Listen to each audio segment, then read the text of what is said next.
Hi,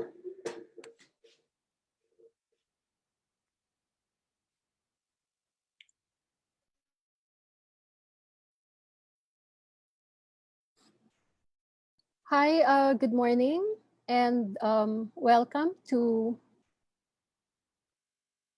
Ateneo Art Gallery's ArtSpeak Online. I'm Boots Herrera, Director and Chief Curator of the Ateneo Art Gallery. I also want to welcome you on behalf of our co-organizer, AGMAM, the Alliance of Greater Manila Area Museums. As we adopt new modes of connecting with our audience and community, this online medium has made it easier to reach out to our collaborators and partners from distant locations. The technology may have been available even before the lockdown, but with these conditions, we are forced to adopt them. At first, with much hesitation, but this certainly will be part of the new and better normal. Today's session is an example. 10 a.m. is not our usual ArtSpeak schedule. It's quite early for us, for our team, but much earlier for two of our panelists today, Romina Diaz and Lizza May David, who are actually based in Europe. It's 4 o'clock in the morning. So thank you to both of you especially. The 7 artists who are part of today's panel are all based outside of Manila. One in Baguio, although there's no time difference there, and the rest are based in Europe and North America. This is the third ArtSpeak we've organized for the exhibition, Not Visual Noise, which was curated by our guest curator, Angel Velasco Shaw, who's also moderating this morning session. The exhibit opened late last year, November 2019, which is almost a year from now. And it was about to end in March 2020, but was cut short because of the lockdown. For those who logged in earlier, you saw installation shots of the exhibition. Not Visual Noise is part of Ateneo Art Gallery's program to focus on contemporary art practices while exploring different forms and modes of visual expression. Even with the 31 artists Angel invited to participate in this exhibit, the scope and depth of photography-based art practice by Filipino artists will never be exhausted. It was perhaps this same sense of overwhelming creativity that Fernando Zobel, our founding donor, also experienced in the 1950s to the 1960s, when he, as an artist, patron, mentor, witnessed firsthand the changing landscape of the Philippine art scene then. This month, we mark Ateneo Art Gallery's 60th anniversary. And today, we also celebrate Fernando Zobel's 96th birth anniversary. We dedicate today's program to the donor who founded and helped shape the path of Ateneo Art Gallery, which it has taken in the last 6 decades. And so to begin the session, let me introduce our guest curator for Not Visual Noise, Angel Velasco Shaw. Angel is a media artist, educator, and curator, and cultural organizer who lives in Manila and in New York. She has produced experimental documentaries, among them Inherited Memories, When Absence Became Presence, and The Asian Boys, all screened internationally in films, in festivals, museums, and schools. She has curated art and film exhibitions and cross-cultural exchange projects in the US and in the Philippines. Her publications include the anthology Vestiges of War, the Philippine-American War and the Aftermath of an Imperial Dream, which she co-edited with Luis Francia and published by NYU in 2002, and the forthcoming Markets of Resistance anthology with Ateneo University Press. And of course, she also edited the catalog for this exhibition, which was freshly came out of the press today, this morning. So, and this is sort of, in a way, a launch of the exhibition catalog. So Angel, we give you the mic, and you can introduce the artists. Okay, thank you, Butz. Good morning, everyone, and good evening for some of you, wherever you are. I'd like to thank you all for coming to our third ArtSpeak for Not Visual Noise. It's very exciting to be able to gather people from all over around the world. This is one of the, I think, advantages that we will now have, to be able to work with people and have audiences that can engage with us. So I'm really hoping that even though we can't see you all and see each other, that you'll engage. So just a little bit about what inspired the Not Visual Noise exhibition. It really came from this feeling of needing to bring different kinds of photography, contemporary artists together who were using photography at their base. And the panelists who are going to be speaking today and sharing their artistic practices with you, as Butz mentioned, are from within the diaspora. And that was very, very important for me to do as someone who was born and raised in the United States and have been practicing in the US and in the Philippines. It felt like it had gotten to a point of urgency of the need to bridge our worlds, our practices, and our concerns as artists and as human beings. As Butz mentioned, there are a total of 31 people, artists in the Not Visual Noise exhibition, and 7 of the 8 are present here who were participating from abroad, who I'd now like to introduce. So we have Gina Ostrolo. Sorry, is there a reason why I can't see anyone? Gina, who is based in Columbus, Ohio. Hi, Gina. I need to take this out a little bit of the formal stuff. It's kind of strange.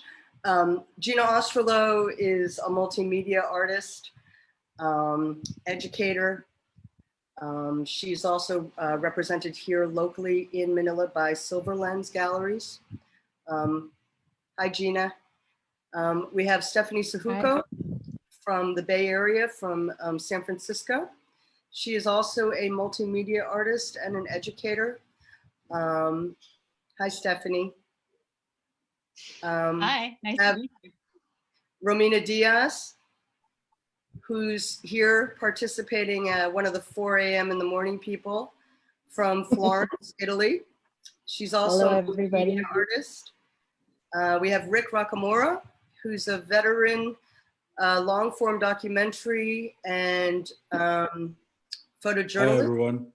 Who is in Connecticut now, I believe, but No. Bay Area. Oakland, California. Oakland, sorry. And we have Lizza May David, who's joining us from Berlin. Also a multimedia artist who's working in painting, photography, and video. Hello, good morning. Lawrence Sumulong, who is a photojournalist and long-form documentary photographer who is based in New York. And Kawaiin Indigea, who is based in Baguio City, also another multimedia artist. Again, just to sort of put this in a larger context for our audience. For those of you, I'm assuming, and I hope I'm not assuming too much, that your interest in joining us today is to be able to engage with the artists about their practices. So I posed a couple of things to the artists, everyone, all 31. So what is visual noise? What does it mean to them? What is the noun, document, the verb, to document, and citizen or amateur photography. As we all know, we live in a time where we are in this hyper media saturated world, and we are all in the need to express ourselves. So I would like to introduce each artist now to be able to present themselves, their practices, first within the context of the show itself, and then in the larger context of who they are. Okay, so I believe we are starting with Lizza.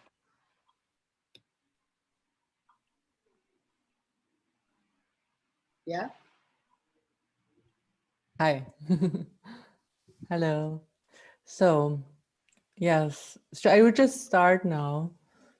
Thank you very much, Boots, Angel, and the Ateneo team for making this talk happen.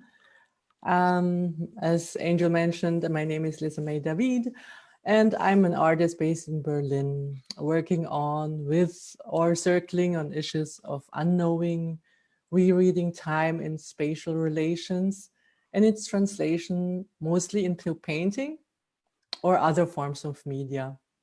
This includes also working with autobiographical narratives of labor, migration, in personal or institutional archives. For this presentation, I decided to show you the slides, which are not included in the show, and reread a shortened version of a text I have written 10 years ago called The Unknown Filipina. Start now. Recently, when I was sorting out the cellar of my parental home, I found a huge photo album of my stepfather Günther. This particular album struck me because it had no description on the outside and it was thicker than the others, which were labeled with years starting from 1983. This one was obviously made before the time I came to Germany.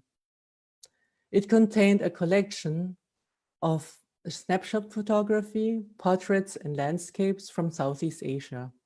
The images were arranged in a collage style, cut to size to focus on a specific composition, or arranged together in a documentary narrative, telling stories about people on the streets, working on the field, or praying in the temple. On some of the images, I found color dots placed on the lower edge of the frame.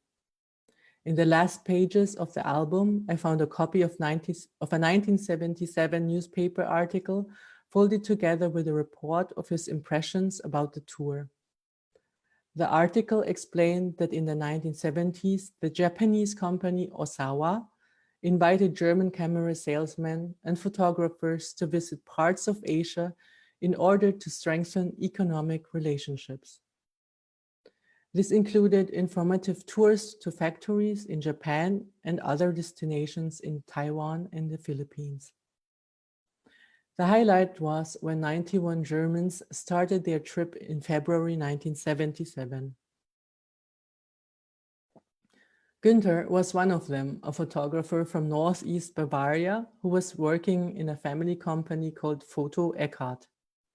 The newspaper was praising his upcoming photo exhibition called Fernöstliche Streiflichter, Far Eastern Highlights. I asked Günther about the album's story. He took the album in his hands, being amused to see it again, and he told me that it was made in a year when he was preparing himself to leave the family company to accept a new job challenge in Nigeria. Pointing to the color dots, he said, I wanted to prepare the exhibition and involve others into the selection process. I divided the images in two parts. One part I was sure I wanted to show, and the other part I was not sure which to take for the exhibition, so I attached them on the corridor wall in the shop. I asked friends, colleagues to look at them and give their selection. Everyone was given 10 dots for rating. Checking my own personal criteria of choosing, I stopped at one photograph. It caught my eye because of the woman's direct gaze into the photographer's lens. The photograph showed the upper body of a young Filipina standing at a corner shop with black shoulder-length hair, blue t-shirt, and jeans. In my understanding of a good snapshot, Gunther had caught this precise moment of her head turning towards him. He captured the moment just where her self-realization of being photographed arises. Did the unknown woman recognize him in the moment of image making? How exotic might he have appeared to her? It turned out he had made a poster print of it later, which he brought with him to Nigeria. He said that his picture was hanging in his living room there, and whenever guests came and saw it, they expressed surprise that he had stopped working as a photographer. He also remembered having a small party in his house with a group of expatriates and Filipino guest workers. It was there that he met my mother for the first time. She was one of those Filipino English teachers working there. Why display photographs made by Gunther for this exhibition at the Ateneo Art Gallery? Sending them from Germany back to the Philippines last year in, when was that? September, August, September, where they were taken 42 years ago. For me, this gesture of bringing back what was taken here in the Philippines, beyond the process of finding ways of packing and sending, the bringing back is even to see the process of making the ownership rights clear, all the contracts and signatures. I see those as part of the artistic process. Leading to that, these images can legally stay finally in the Ateneo Art Gallery in the Philippines. I will wrap this up with this last sentence, and I will hand over for other questions later, I would say, and continue with the next artist. Thank you very much.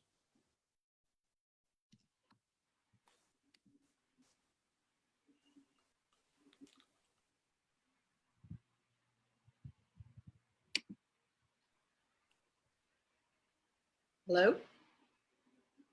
And next. Okay. So our next artist is Romina Diaz.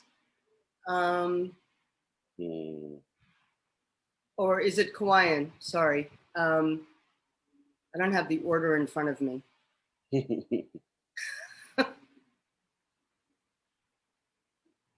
Me. Thank you, Lisa. Wow, that sounded like a short story, you know. That I have nothing as prepared as you, but anyway, yeah. So, am I here? I'm here. Yeah. Okay.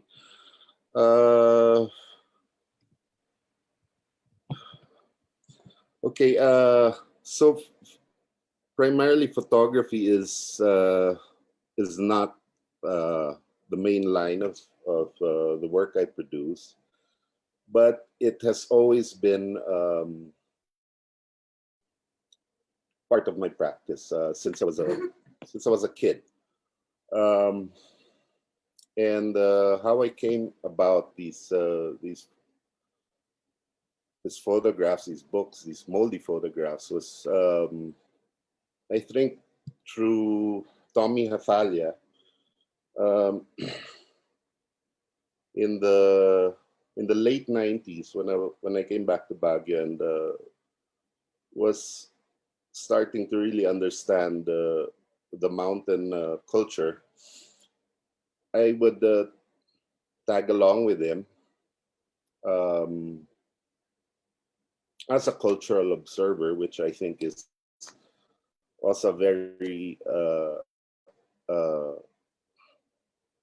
important aspect of his process.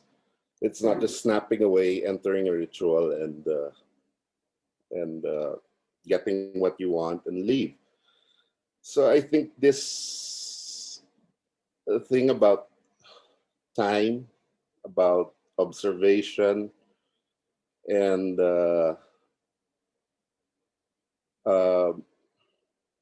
plays a very important part. Okay, I was working with double exposures then. I always enjoyed juxtaposing images and kind of seeing what came out of it.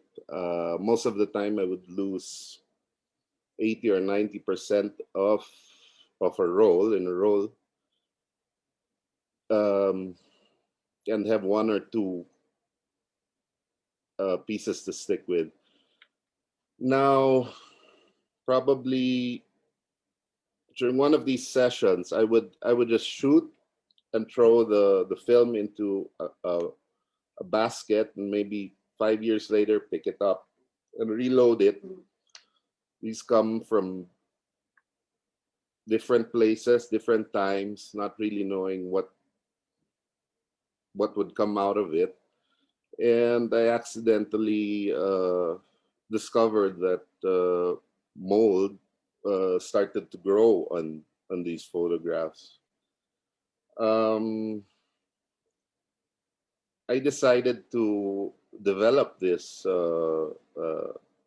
technique, if you want to put it, by intentionally aging the film even before I loaded it into the photograph, to the camera.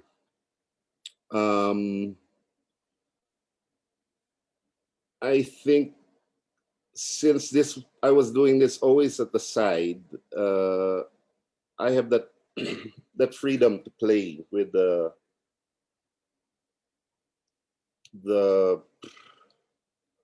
outcome of the photograph. It's not studied. If at all, I was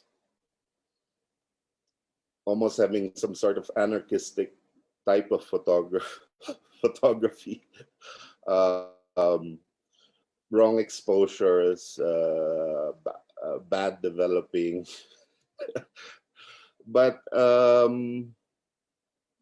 think everything put into one bag, you got these crazy images.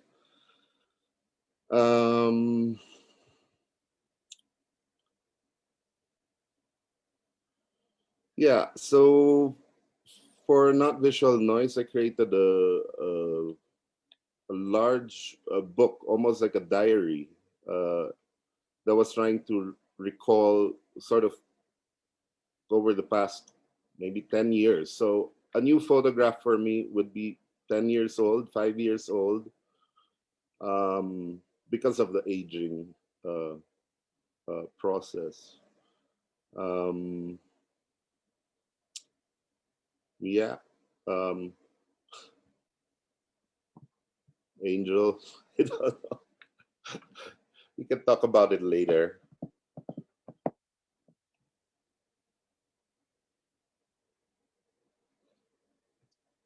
Another thing was also with, okay, when I was in Australia, I also learned the Photoshop from Manix Emmanuel Santos, who's also part of this exhibition.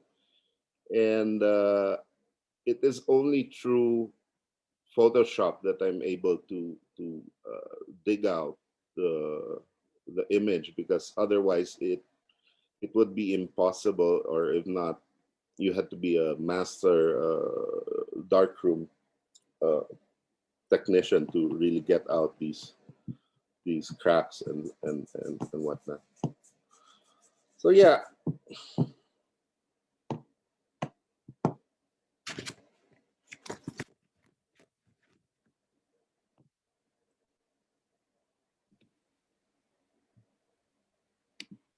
Hi, everyone. Thank you, Kawaiin. I love the way that mold grows, like a fine wine and a fine cheese and a fine piece of art. I just want to insert here, folks, that if you didn't see during Butz Herrera's introduction, our catalog for Not Visual Noise just arrived this morning. And I guess at some point very soon, the museum will inform the public as to when they are available. And for those of you that love photography and want to support Philippine photography, please check it out. I'd like to introduce Romina Diaz now. Hello. Am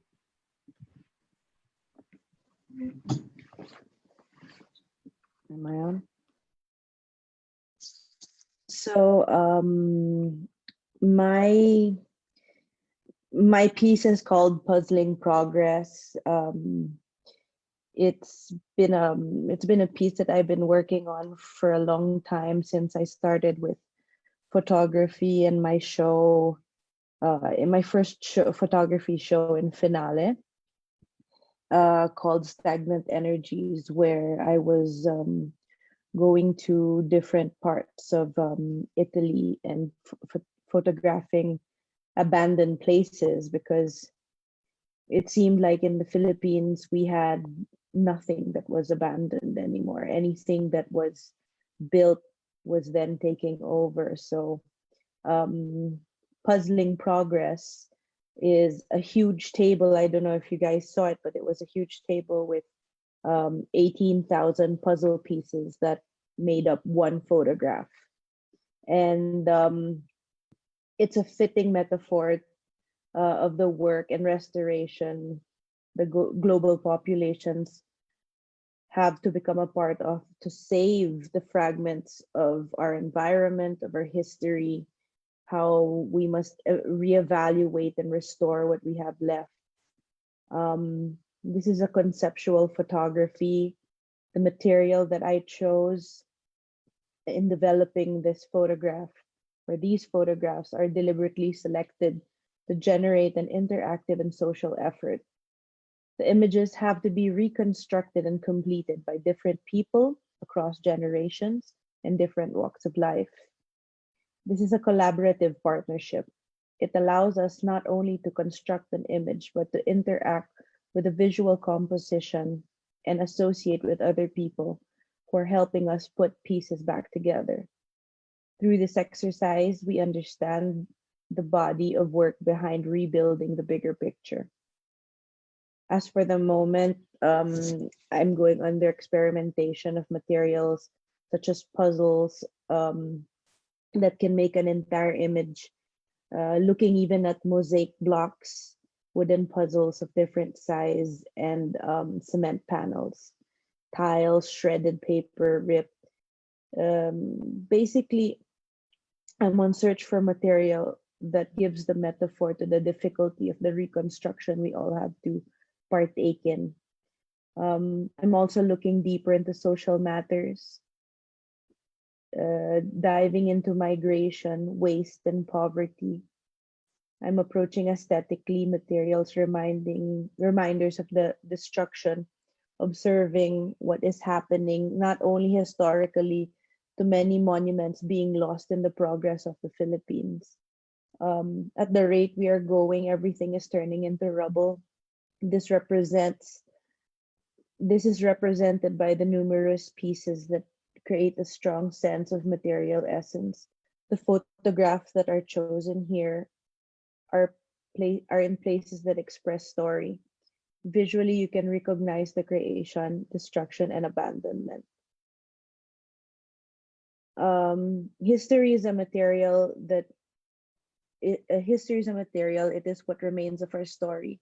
If we do not save these fragments, we are only left with an image as reference, a photograph. What will happen if all this evidence disappears? What do you do when you have no cities left, or monuments left, or natural wonders and that have been turned into barren lands and deserts? So basically, I'm trying to create a deconstruction of photography, how to make people understand that sometimes with their phones, they take pictures and pictures and pictures and pictures, and with one button, they can delete so much history. And that's what's happening, I think, a lot um, to the Philippines in a way. So much things are getting, there's no, there's hardly anybody trying to save the tangible monuments. There's so much progress going on so fast that we lose grasp of what makes us who we are. So yeah, so pretty much my photographs are these abandoned places that nature will take over, in the hopes of, giving people something tangible to look back at, and allowing them to wake up to the reality of, hey, we need to keep history, we need to keep archive, we need to document and document, but not on data, but on actual, print, monuments, tangible things. So yeah, that's pretty much my piece in visual noise, because for me, we're bombarded with 60,000 images a day, and we don't we lose so much of what we see. We lose so much within the day because we just absorb so much that we can't keep anything um tangible, really. It just passes us by, almost like like REM. You dream really fast, and it's just image, image, image, image, image, image. And our progress is the same. It's beautiful building, pull down, commercial center, beautiful sculpture, pull down, garden, beautiful this, pull down, car park. And it's just the complete opposite from my other side, where you can't even drill a hole because you're going to find history on the walls. And it hurts me, because the Philippines is just so rich for that. So I guess my photography just tries to save what I can, or remind myself of what I can, pretty much.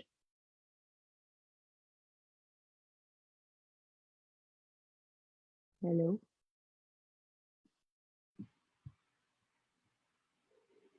Hello. Yeah. Thank you, Romina. Thank you, Angel. It's. I mentioned this when I first started speaking, that we're. This is an incredible moment in history globally, as we all know, and we've all been going through an awful lot during this time of COVID-19 pandemic. And I think for the creatives, educators, everyone, but within the context of art, I think the question that we often have been asking ourselves is art relevant? Are creative practices relevant? And I would have to say, yes, Definitely. 100% Definitely. relative. Because we are Definitely. in this time when, since time immemorial, when the first people, put their hand on a cave painting, on a cave Exactly. wall, and wanted to say, I'm here. And I think that with the photographic image, we are given that opportunity in multitudes, right? From now until whenever. So I just wanted to mention that, and to say to our audiences, wherever you may be, that I hope that you and your families, your loved ones, your friends, colleagues, acquaintances are all well and are staying safe and are healthy. and creating. So I'd like to introduce Gina Ostrolo now. Again, Gina is a photography-based contemporary artist who also uses film. Her work is very performative. And Gina? Hi, can you hear me? Yeah. Great. Thank you, Angel. And I just want to echo again, thank you everyone for being here. Indeed, it's such a challenging time globally, locally in the Philippines and the United States, so many social injustices that we're facing, and we are all fighting in solidarity. So thank you. I'll begin. My artwork encompasses photography, film, video, and performance. It's an ongoing process and expansion of more than 15 years of large-scale photo tableau scenes and performances often for the camera that challenge habitual and normative ways of seeing via photography, in particular portraiture. The theoretical framework underlying all of my work is an insistent resistance to assumptions of preconceived notions of identity. Portraiture holds an inherently innate ability to present a subject or sitter. And this framing device invites a viewer to project preconceived notions of identity, such as gender and race, onto the subject. In my photo, I develop simple and more complex ways to interrupt this seemingly natural process of identification, turning my head away from the camera, or covering a papier-mâché figure based on the dimensions of my own body with a pattern that mimics the color of the room. The methods I have developed that refuse identification are shapes of refusal. Symbolic themes and formal elements such as the void, orifice, the shadow, and the grid. Visual strategies of resistance. I always want to play with this kind of auto projection of identity that we all engage in when we see a certain skin color, when we see certain dimensions or a particular shape. With this said, the work on view for visual noise, this is not visual noise, includes selections from a current and ongoing body of work titled Pressing Against Looking. The work in the exhibition also includes text works, welded letters on steel plates. I was thinking about the etymology of the word photography, bubbling up, akin to scarification. It particularly concentrates on the physical sites of the eyes and face as zones holding a tremendous amount of pressure and pleasure. The conceptual pressure of a woman's body being compressed into the photographic frame, which in turn is a site of cultural pressure, as the act of looking presses a body into a paradigm of social constructs. I think right now I'm thinking about this attempt to see what is on the other side. An attempt at zero through stillness, a visual flickering between stillness and nothingness. No, I didn't mean, I messed up. I meant to say an attempt to see what is on the other side, an attempt at zero through stillness, a visual flickering between being and nothingness. As a photograph is both truth and fiction, I present portals, spaces that create new contexts for being. Thank you.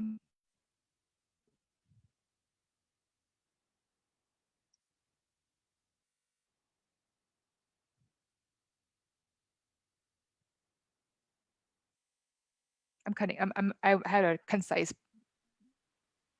presentation, that's it. Thank you, Gina. I'm not sure if people can hear me. Fantastic. So the next artist is Rick Rocamora. And for the newcomers, Rick is a veteran documentary long-form photographer and photojournalist, and he's published several books. For those of you that are in Manila, you can see his books at the Ateneo, in the Ateneo lobby area, in the gift shop there. Rick is someone who's been going back and forth to the Philippines for a number of years, decades, if I may. I'd like to introduce Rick now.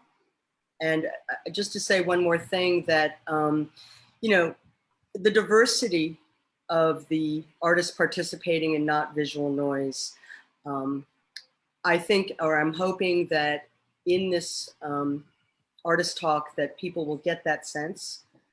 And again, it was very important because there's a tendency for people to think in all circles, not just within the general public, that long form photography and photojournalism is not a form of art, which is a great fallacy.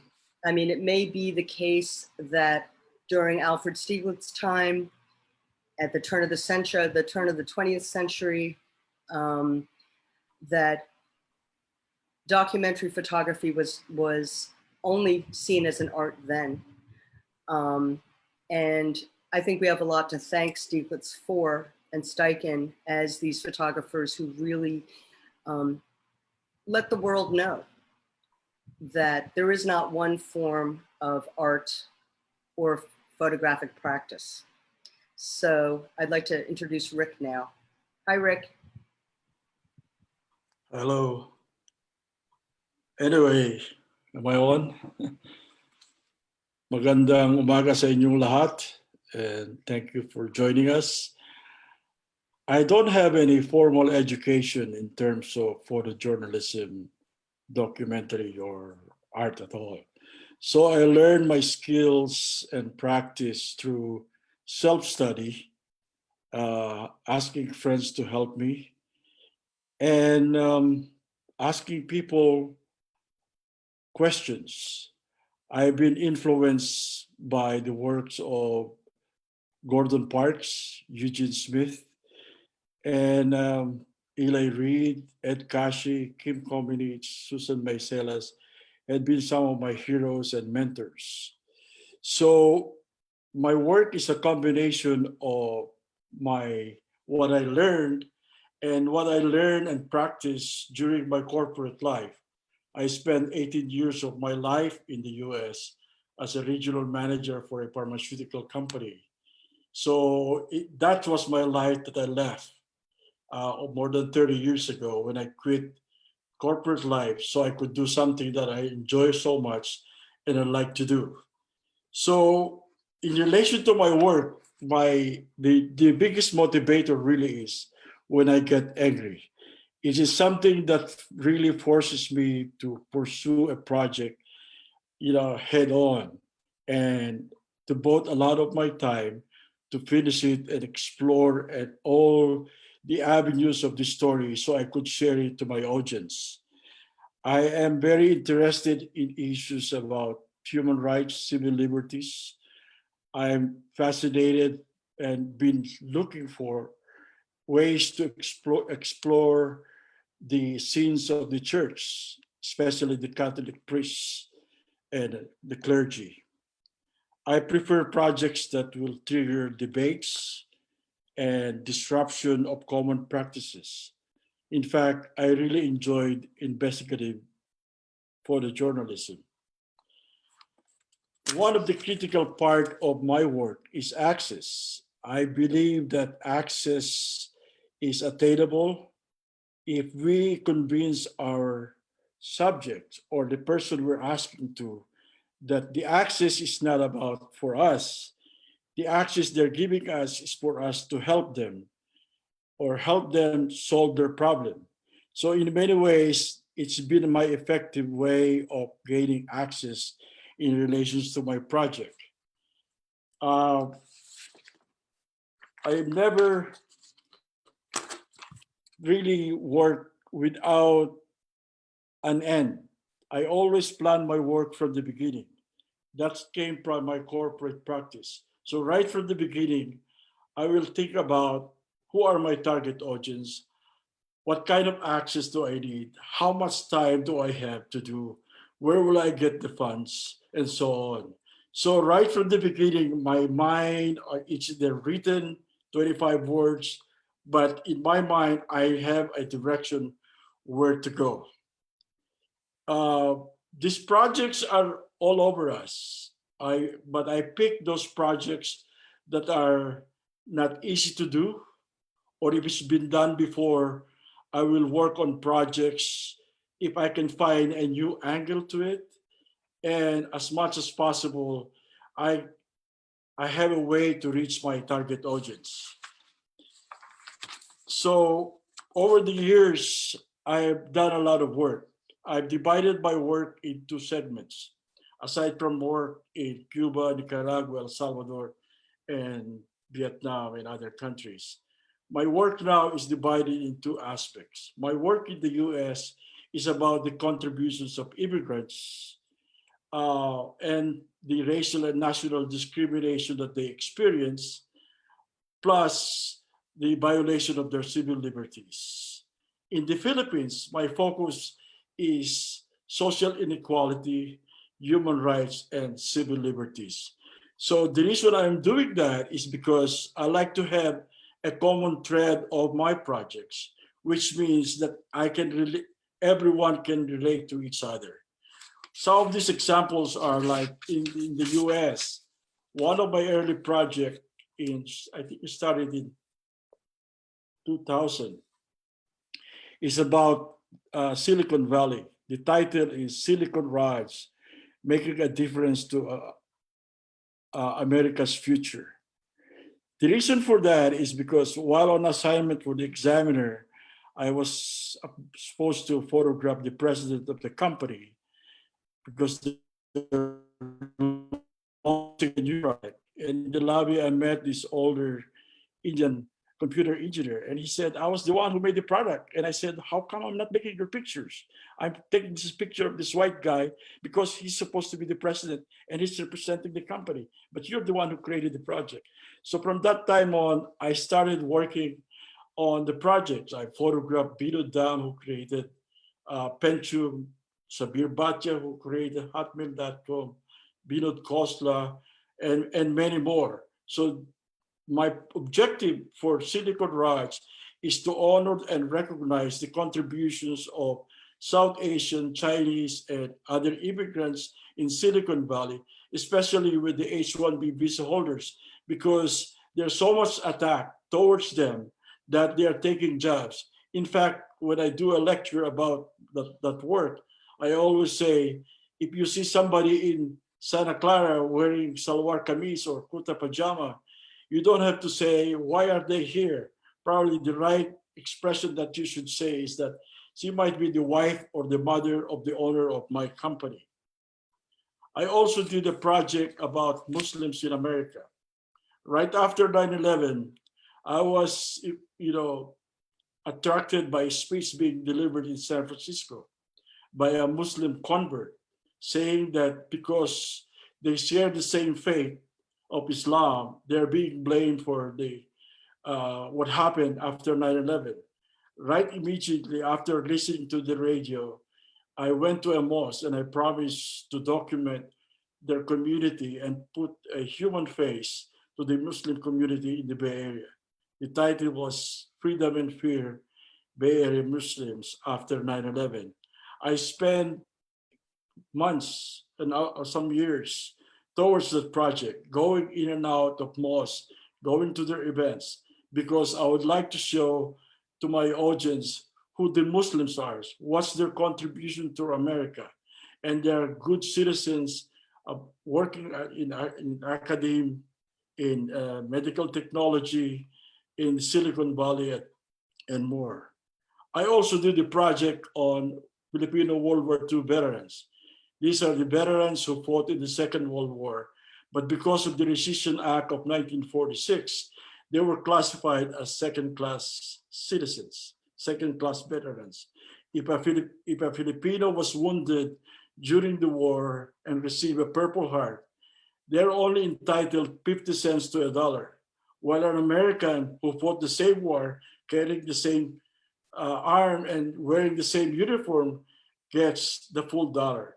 So up to now, the Rescission Act of 1946 had never been changed. So this injustice to our heroes is, I'm making sure that Filipinos and Filipino Americans will remember that the US has been unfair to our heroes. In the Philippines, I did several projects. One of them is about the conditions in prison. I was in the Philippines one time, and a friend of mine said, Justice Abad of the Supreme Court is looking for somebody to document conditions in prison so that they could change the rules of court and make it easier for the court to sentence and release prisoners. I said, they don't have a budget. And I volunteered because I know how difficult it is to do that project. So I spent 6 years traveling all over the Philippines, trying to get access in every step of the way to make sure that I can document the whole conditions of prisons all over the Philippines, not just in Metro Manila, but I went to Mindanao, Luzon, Visayas, and everywhere, which is human wrong. I also did a project in Quiapo. It's a favorite hangout for photographers. But I was trying to prove that people in Quiapo are hard workers. And the only reason why they live in the street is because they don't have enough money to pay for a roof on their head. One of my subjects in Quiapo is Rodolí S. Musende. He was born homeless on Paterno Street. Because of my practice of sharing my work to others, an anonymous donor gave her a college scholarship, which she graduated after 4 years.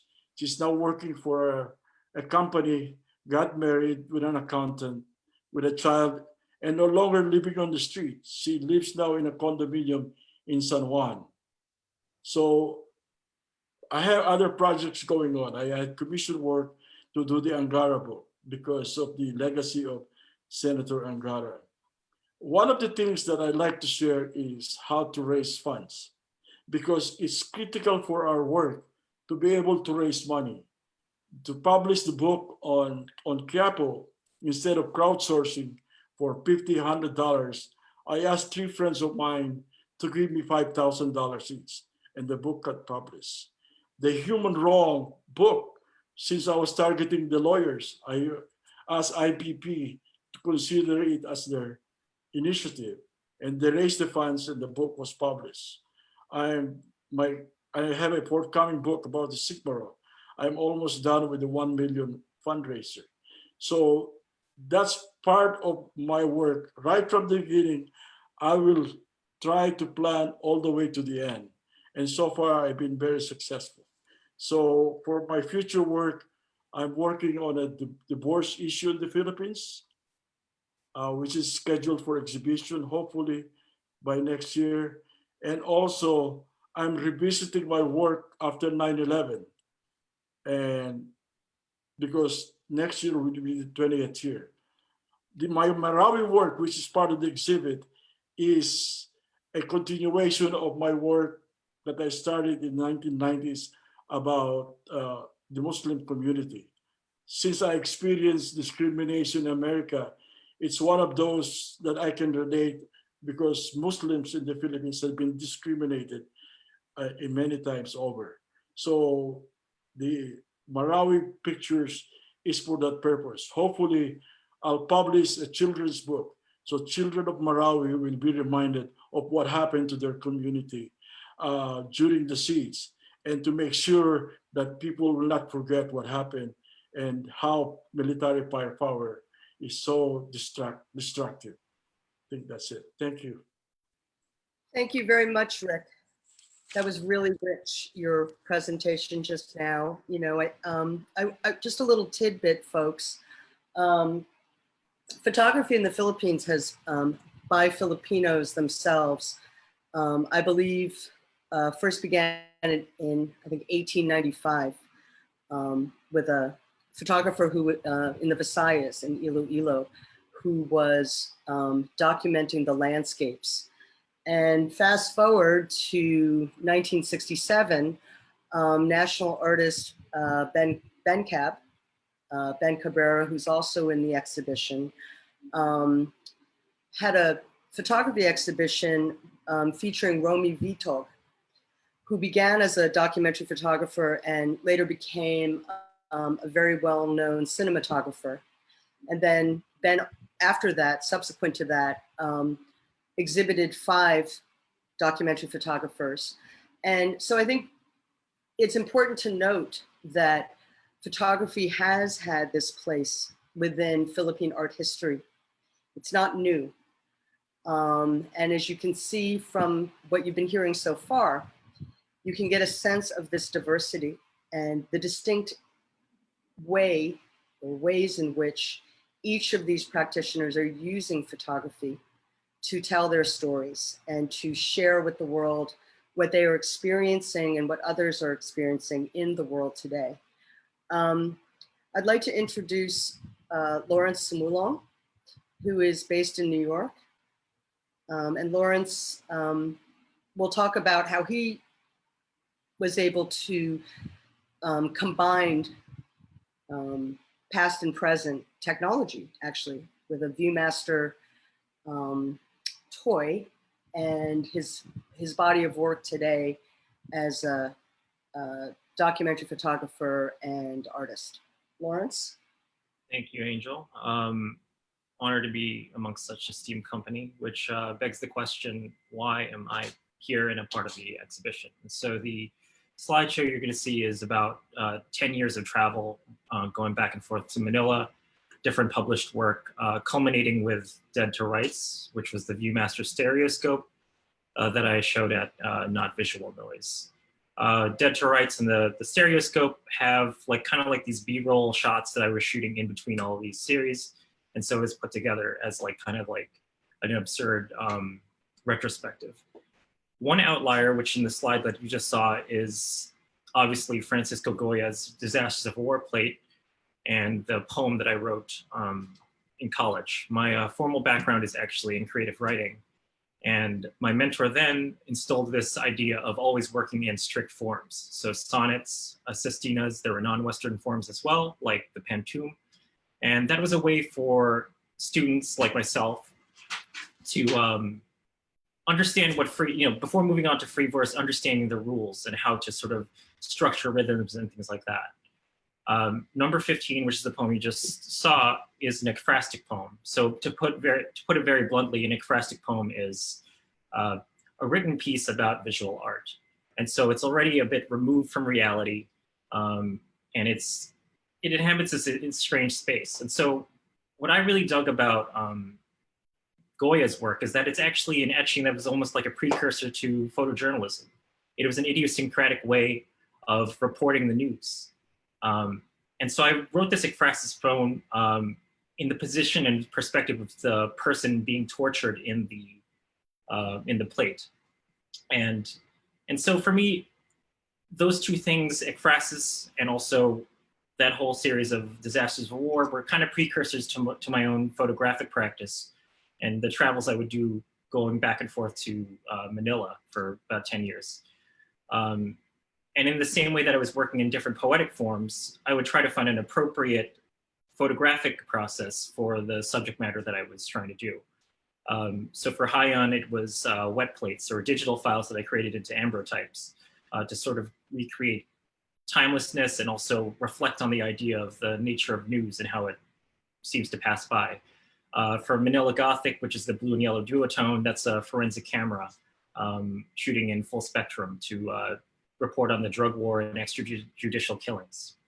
And these different, I guess for me, these choices to create, to choose a topic and then choose a particular sort of photographic form were a way of recognizing my own point of view and subject position as a Filipino American who grew up in New York, educated in a liberal arts college, very different from some of the photographers you might see or photojournalists that you would see in Not Visual Noise, like Ezra and Rafi. Those photojournalists, or Rick even, it's like we're all coming from a different place. And so for me, there was a knowing choice to try to do something different, to recognize my own sort of subject position. And so, I'm sorry, I just dropped my notes, so I have to actually get this. All right, and so it wasn't merely just gratuitous choosing a form for a topic. for me, the larger question is thinking about the artifice of documentary photography. This type of self-consciousness made me think of the reality that there is always an ego behind the camera. And in terms of learning photography and studying different photojournalists, some of my mentors were from Magnum. There was a specific tradition of the photographer as hero, which over time I've had definite struggles with in terms of whether that's the right thing. And Kawaiin mentioned earlier about having an anarchist type of vibe. That's kind of where I'm at now, where I'm just questioning these things. We're living in a time period where we are complicit, adjacent to so many systems of oppression, that it made me turn inward and think about, how do I address this? And so why viewmasters? Why an antiquated, I guess, mode of viewing photos? For me, it was responding to what I thought not visual noise would be. I anticipated a large group show, and so there were going to be prints on the wall, a lot of different views. And so for me, it was turning inward and putting together a series that you could potentially miss. The viewmasters are very small. And it also gave agency to people. If they wanted to see it, they could see it, or they could just walk on by. I enjoyed that idea of being able to just totally miss it, or to have to knowingly look into this device. It was a technology that was also in between generations. I also enjoyed the fact that Gen Zers probably thought it was kind of a new thing. For a millennial like myself, it was a gift given to me by my parents that I saw. And maybe for another generation, it was a gift that they gave to their kids. And so the fact that it was in this sort of gray area of understanding was something that was compelling to me. And also the toy factor in sort of the vein of questioning myself, my subject position, how I view things, and my relationship to the Philippines. It was a way of looking at, I mentioned earlier the idea of an absurd retrospective. I started Dead to Rights when I was, unknowingly started when I was about 20. I exhibited when I was 32. And so it's this very absurd arc of looking back into what I was shooting and working in a photojournalistic pseudo-documentary mode. And so the toy factor of this made me feel like, is this real work, or is this simply juvenilia? How am I going to view my own archive? And I like the frivolity of it. Serious work inside the camera, but at the same time, I'm in this mode where I'm trying to take myself, or take my work less seriously, to be more critical. And so in the slideshow, it's bookended by a counterfeit death certificate that I had made in recto, and also a counterfeit birth certificate. And it kind of enclosed, that was made for Dead to Rights, and it encloses this sort of period of my life where, I created these heteronyms, or these personas, to go into these different places and modes of production, and also ways of seeing. And so that's kind of where I'm headed now, where it's this idea of, and I think this is actually something that a different Syjuco, Miguel Syjuco, did in this book Illustrado, being critical of that idea of going back and over to the Philippines to create work. And so the counterfeitness of those two documents is kind of where I'm at now for my future work. I think what I'm working on now is almost like an anti-hagiography. I would, questioning the role of the photographer as a type of sin eater or hero who's supposed to, bear witness and things like that. I'm trying to dig into the idea of biting back at that and looking into how, in the ways in which the photographer is actually an unreliable narrator. So that's about it. And thank you for taking the time to listen.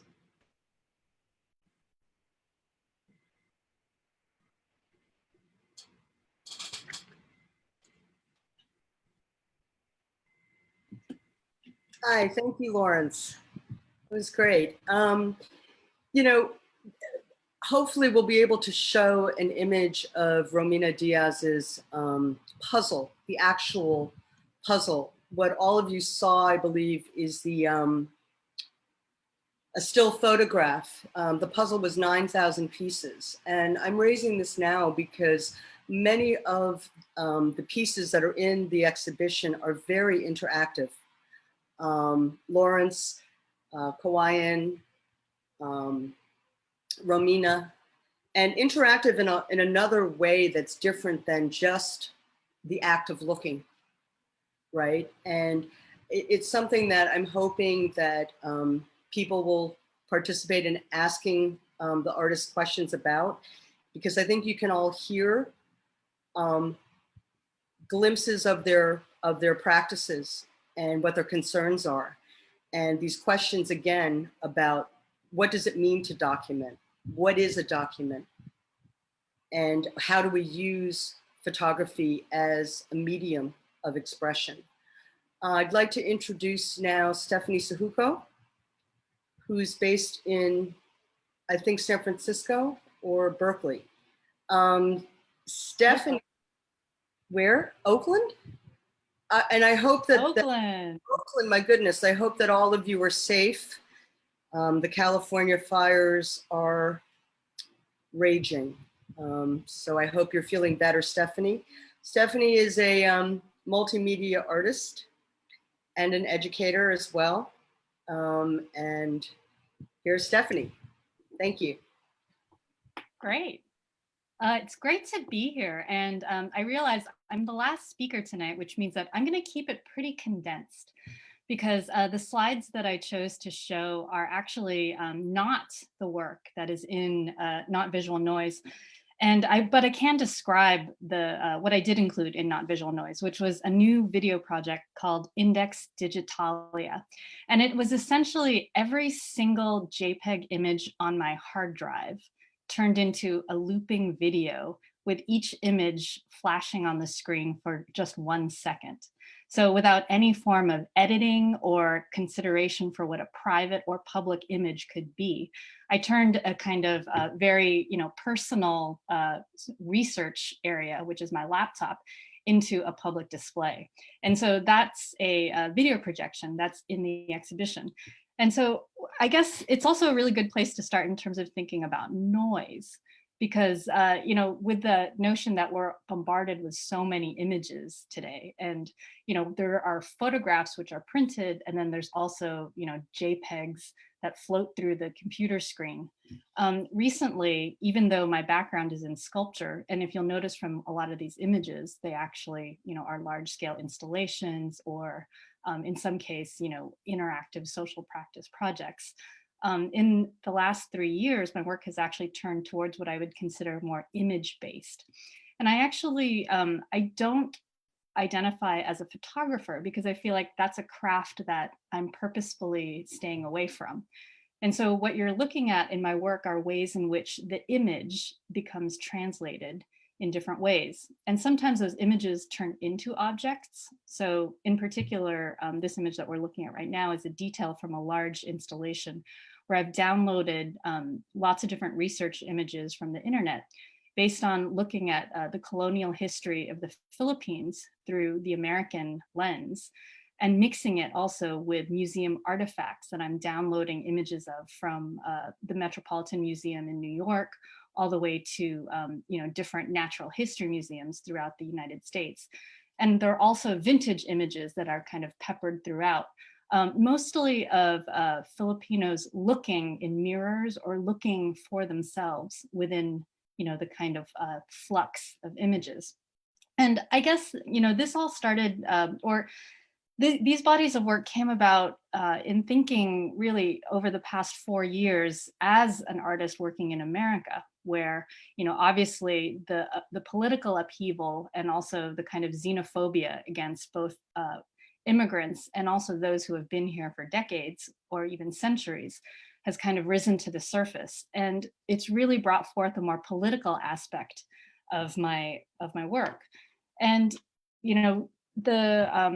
I guess what I want to stress is that the being Filipino in America is actually both being visible and very much invisible, since as a former colony to the United States, there seems to be a general amnesia for who Filipinos even are or what we seem to represent.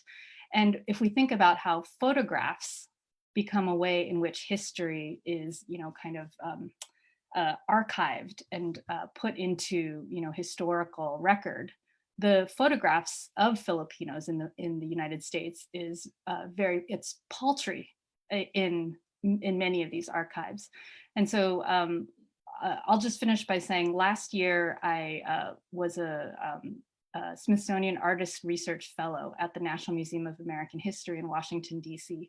And my research project was to look for images of Filipinos or Filipino Americans in this American museum.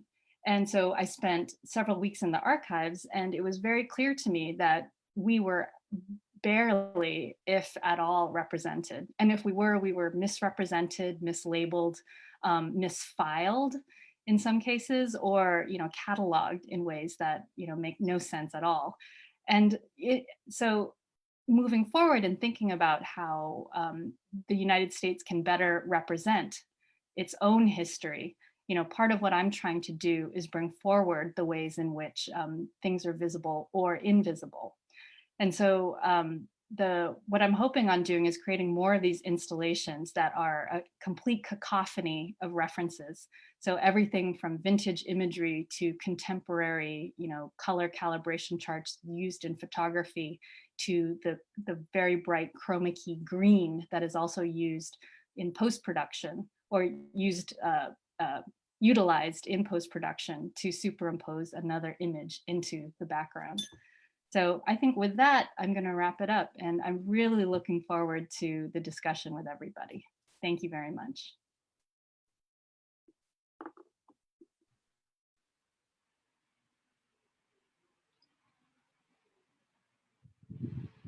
Thank you, Stephanie. Is everyone here?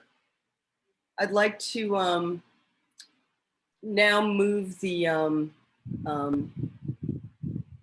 presentation into a dialogue between the artists themselves, and then we'll open it up to our audience. Is everyone here? Romina, Rick, Kawaiin? Yes. Okay, so who would like to make pretend we're sitting around each other?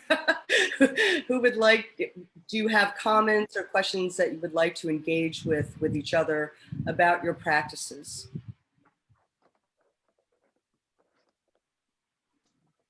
Before I jump in. I know it's early in the day.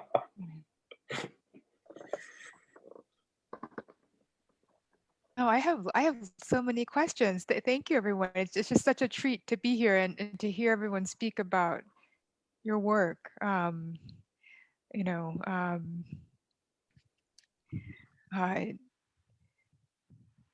Lisa, sorry.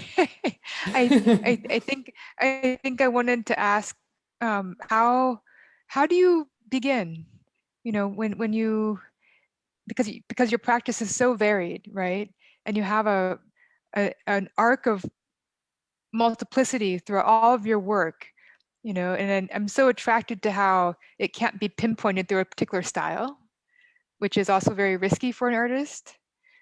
So I just wondered, what are some of the kind of underlying questions and concerns that kind of are through lines for you? Yeah, I think there's a kind of intuitive, can you hear me? Yeah. Yes. I think it's more about figuring out connections, and I think there's a huge motivation to find out, circle around what is called for me this unknown or unknowing. This seems to be like a cliche, but I think there's this huge motivation, or maybe it's even more a political, agency or urgency, you say that. Sorry for my sometimes bad English. But I think through this political urgency, I try actually to find alternative ways of expressing, or to relate to the world, or to relate to political situation, or especially now I experience actually more my tendency to work more abstract rather than to address it in the documentary ways.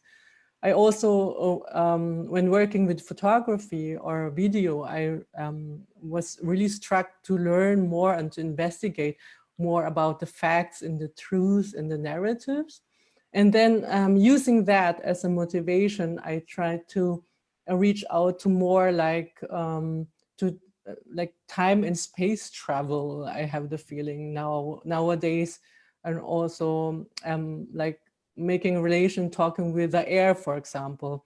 When you mention the risk for the artist, it's totally right. It's very risky, and people cannot like put me into shelves, and then and they have difficulties to understand why I'm using now painting or using photography. But for me, it's actually like this kind of bridging things together. And I think living in between this country, like this knowing, or like it's more actually also a translating. So for me, it's not a difficulty to switch in different languages or to switch in different worlds. I think I want to make this bridging and to make these connections between different realms of awareness and different realities. Maybe that. Thank you. Thank you. I have a question Please, go on. to you guys. Because from my experience, I actually like, I experience more this diaspora as very also important and intriguing, how relating to the Philippines. And did you kind of find yourself in this situation of isolation? And how did you work with this isolation, if ever experienced? Do you want to go one by one, folks? I think it's a great question.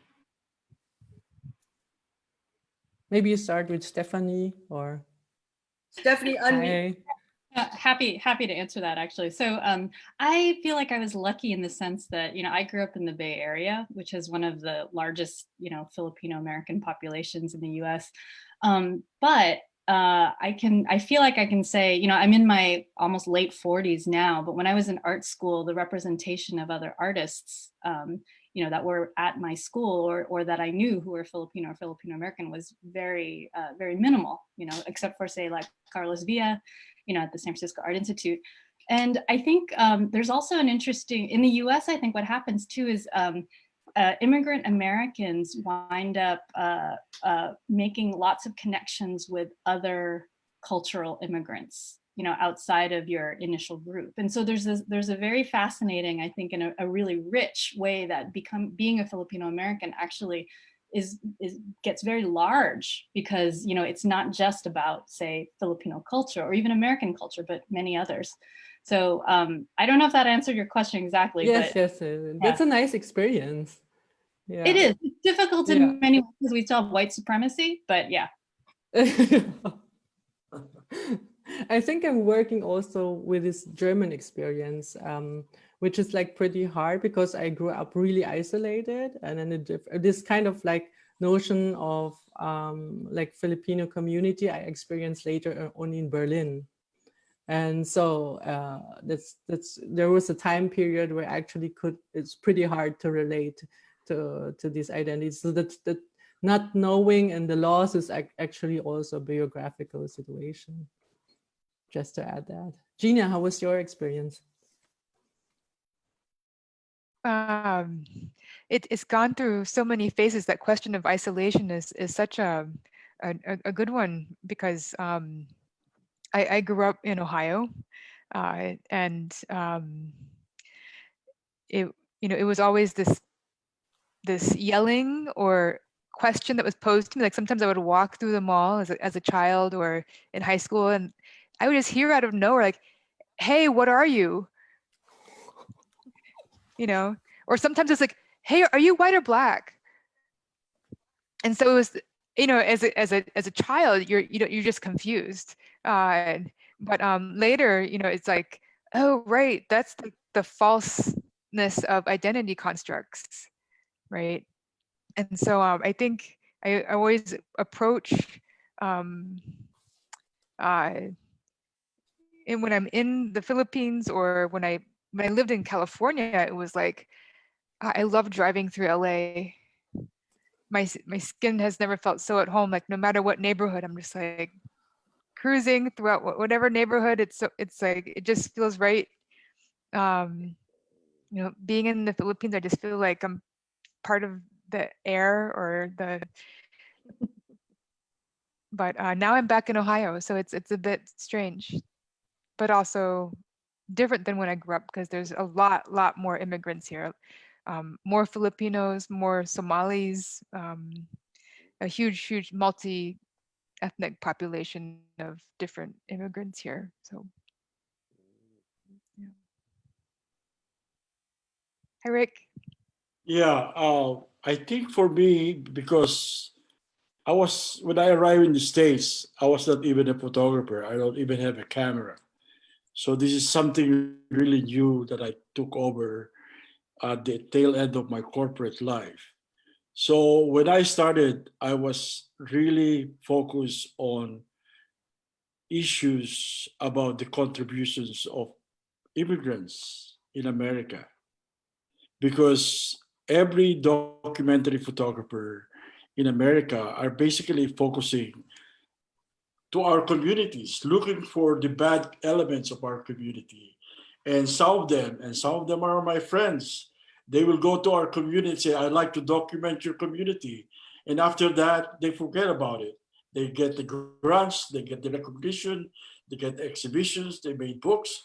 But actually, it's unfair because they really cannot comprehend the true meaning, the true perspective of being a Filipino and Mexican in the United States. So in my case, I said, forget about that. I'll focus on our contributions, what we're doing good for America. And I focus on issues that needs to be understood by Americans. But my work in the Philippines is another part of it. When I came back in 1986, I was still doing corporate work. And I said, if I get a chance to continue this as my career, my second career, I will focus on my concerns in the Philippines. And that's what I did since 1986. I've been spending more time since 2009, about 3 or 4 times a year, because all of a sudden I have so many projects in the Philippines. I work on 2 or 3 projects, and I'm focusing on issues that are really out there and nobody's touching it. So my effort as a documentary photographer is for look for those issues, like overcrowding on jail system in the Philippines has been there for decades, and yet nobody's touching it. The issue of divorce is a big issue among Filipinos, and nobody's touching it. So I said, let me try myself. I'll do something about it. And little by little, I've collected some materials, and hopefully I'll have an exhibition in next year. So that's basically what I've been doing. I have my concerns in the US for the contributions, and on the other side, human rights and civil liberties and social inequality in the Philippines. Lawrence, Kawaiin, Romina. Well, being half Filipino, half Italian, it's I come, my mom is very white and my father is very brown. So when I lived in the Philippines, there was always this desire to be more white because it seemed like everybody would put you up in a pedestal. So when I was younger, in search of my own identity, there was always this contrast of where I wanted to be and who I wanted to be. It seemed like I could get away with more and get more respect by being more like my mother. And then when I came to Italy, all of a sudden it was just, oh, you were somebody else because you had darker skin and you had darker hair, but then you look Colombian. So nobody could put me in a certain as a box. I just looked like everything. I look Sicilian and Calabrian, and then I spoke English and Italian and Spanish. So I think when I came here and I started doing art, I wanted to represent the Philippines as best I could, but I couldn't understand where, because of the amount of history that I was being taught in Italy. I was trying to go back to the Philippines, but I didn't want to go to the colonizations that happened in the Philippines. I wanted to dive deeper than that. And but the hardest thing was nothing that I was taught in school in the Philippines dove deeper into the tribes, dove deeper into really the soul of who the Filipinos were.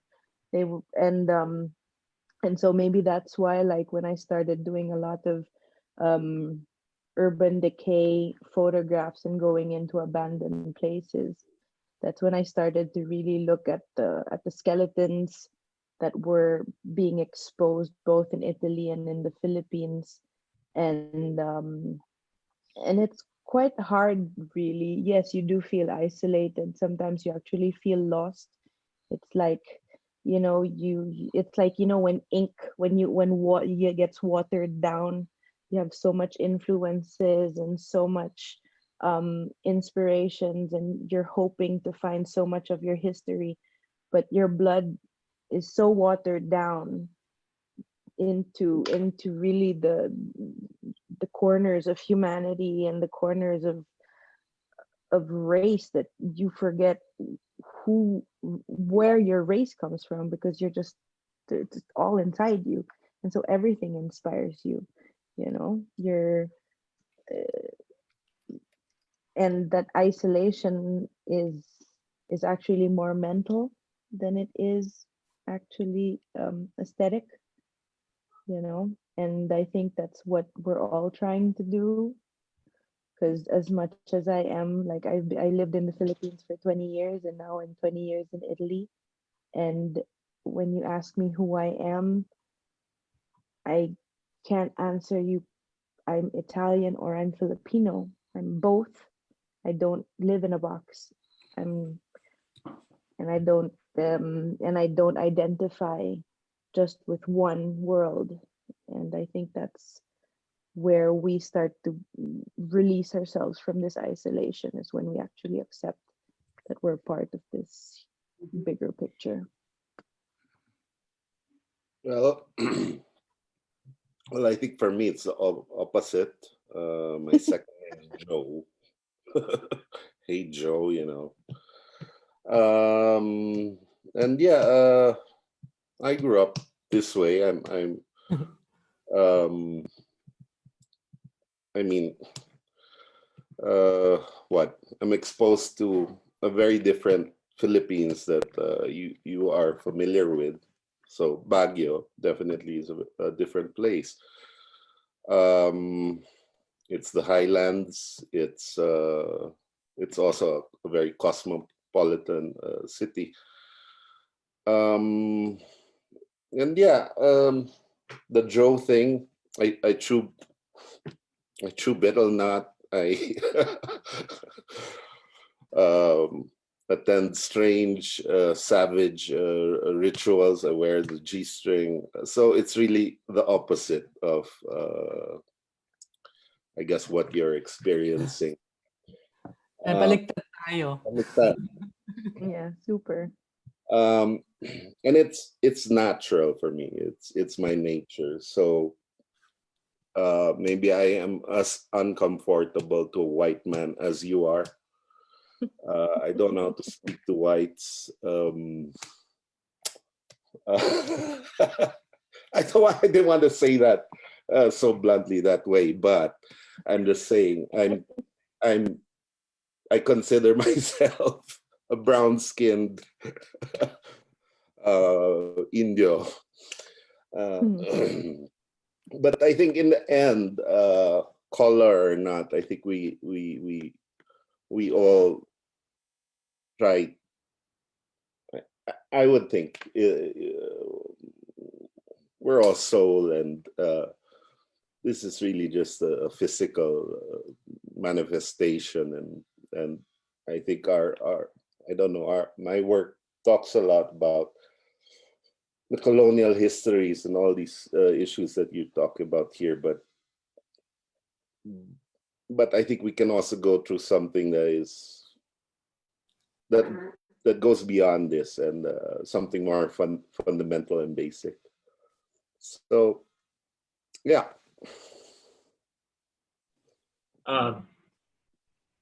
For me, I grew up in the suburbs of New Jersey.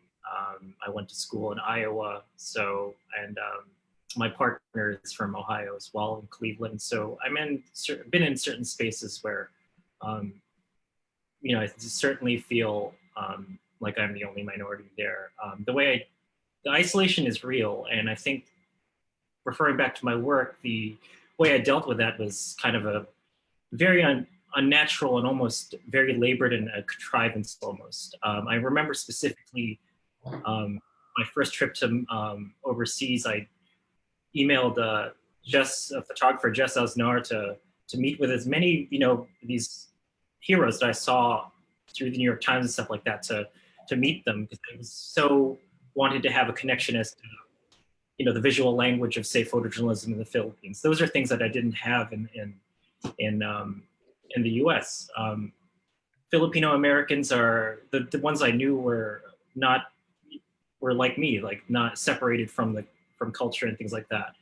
And I remember very distinctly, I think there's another photographer, Jared Cruz, who's a part of the thing, part of the Not Visual Noise. He was like, it was like one of the first times I met him, and I was asking so many questions, and I was being so eager about things. And he's like, "You Filipino Americans, you guys must have like some type of identity crisis." And he's totally right. I mean, it's a kind of like this split thing where I was aware of this whole return to roots narrative that I was falling into, but at the same time, there was a genuine sense of feeling alone. And so I think for Dead to Rights, and what I was showing was like these constant, almost obsessive trips to try to figure it out and come up with an answer. And actually now I'm like I was saying, trying to be more critical about it. I think it's more interesting now, for me at least, to ruminate on the isolation and deepen my understanding as to how I am in conflict to American society, and how other ethnicities in the US are kind of not falling within the sort of like white supremacist social landscape. And so I think for me, it was once a time where I was really craving a certain sense of connection, but then over time I realized just becoming more comfortable with myself, having actual Filipino friends, seeing their practices. Even this moment now is incredibly helpful to build a greater sense of using that isolation to consider my own idiosyncrasies, and also just kind of like, also just recognizing, who I am as a Filipino male. It's a very different and privileged position. And so trying to use the isolation as a productive thing. It was once something that I feared, but now I think it's something trying to not grapple with it as much.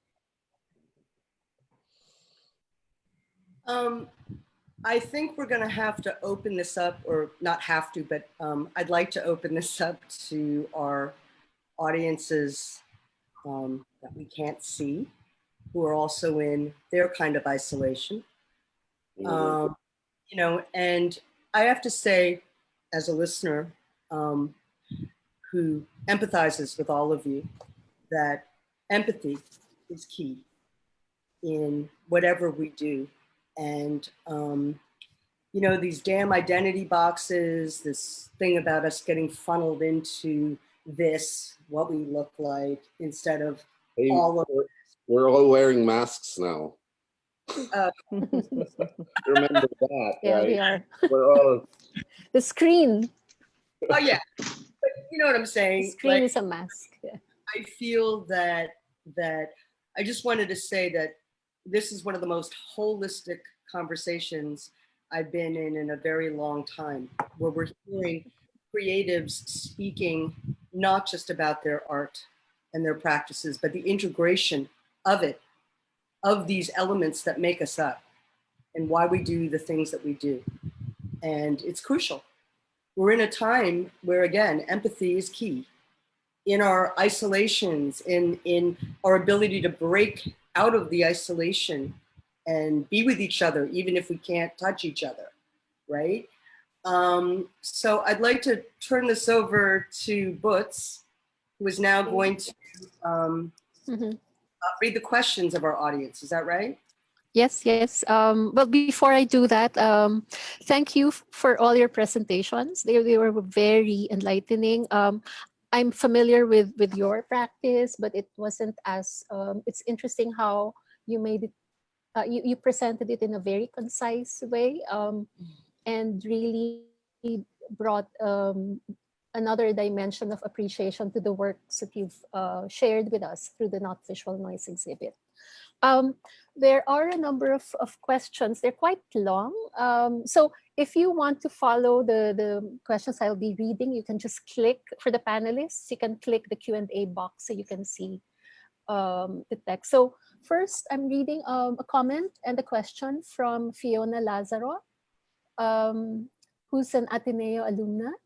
The stories behind all your work are inspiring. I think it has the potential to unite the majority of us in the Philippines who share the same sentiments, maybe even triggering revolts, wow, in the hopes of political and social change, just because there is this collective feeling of helplessness. For the artists who are abroad, do you think it's inevitable to be in conflict with the powers that control the country if you live there? Those who are here in the Philippines, maybe Angel, including yourself, do you experience any difficulty in reaching a wider audience for your work? So maybe, yeah, how do you want to, maybe we can start with Stephanie. I'm just going by the box. Sure. Yeah, no, I didn't have a chance actually to talk through all the politics that are wrapped up in the, the work that I chose. And I have to say, I think I don't have the luxury anymore of being apolitical. There's just too much at stake, both in the United States and also just, worldwide in terms of, xenophobia, anti-immigrant sentiments, targeting of refugees. And so I feel like, within the US, you're always made to feel like you don't belong. So even if there is a Filipino community, you're still not considered of America, even though America came to us. So I mean, maybe it depends on everybody's, stand on this, but I feel like, I'm fine with going in this direction. And I feel like, yes, triggering revolts in the hopes of political and social change, as this person writes in their question, sounds like a good thing to me.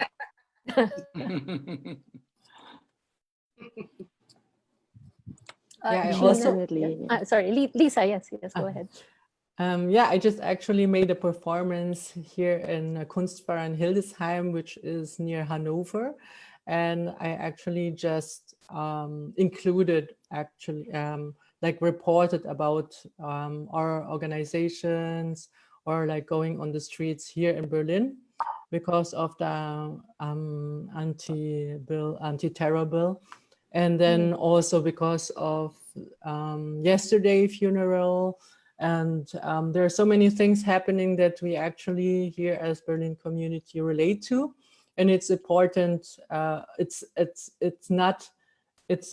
also see it like, as Fiona wrote, that it's not possible not to relate to that. It's just a part of our daily life now. Anybody else? Yes, Rick. Yeah, I think you have to understand, even if we live overseas as Filipinos or Filipino Americans, many of us are really concerned what's happening in our country. We read the local papers, especially now with the internet, and we are on top of everything. If you look back many years ago, during the Marcos time, I was beaten up by the San Francisco police because I was demonstrating in front of the Philippine consulate. And we have a role to play as overseas Filipinos in what's happening in the Philippines. And we can contribute to that. either by our art, by our comments on social media, or donations or whatever. So your problem in the Philippines is also our problem. And if you're struggling in the Philippines for justice, that's also our struggle for justice. So we are part of your struggle. We're not completely separated. If you feel yourself as you're a Filipino in your heart and in your mind, we have to be part of it, and we have to be part of the struggle. So we're sharing with you all the problems. So if you react to what's the revolutionary government is going on, we are reacting to. If you react about the corruption on PhilHealth, we are reacting to. So we are part of you. We are not completely different or isolated. Thank you. Sorry, Rick, may revolutionary government na ba? Well, just they were kidding. proposing that in the Yes, I paper. know. Anyone else? Lawrence or Gina? Anyone else who wants to ask? Yes, Lawrence? Sorry. I'd like to address the wider audience aspect of this. Yeah, Angel, yes. An artist, educator, curator, that, you know, again, the Not Visual Noise exhibition was extremely ambitious, as all of the Ateneo team knows. And thank you again for putting this all together and making this happen. It is a dream come true.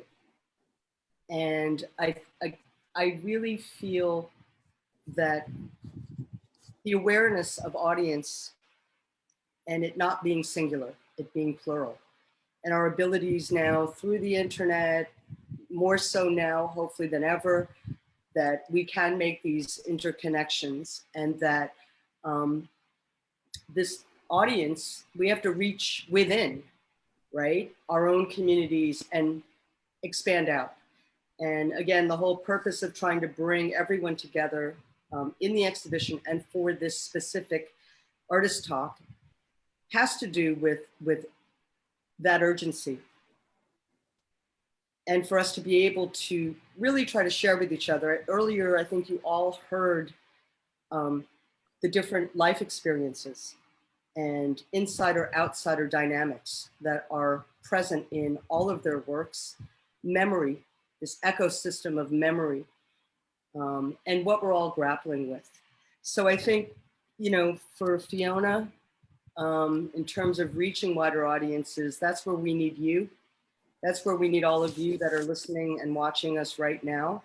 And if you're artists, to keep that in mind, that you know, we don't work in boxes, we may work in studios, but you know, I would hope that that is the challenge that we continue to face, is that we keep trying to interact and reach each other.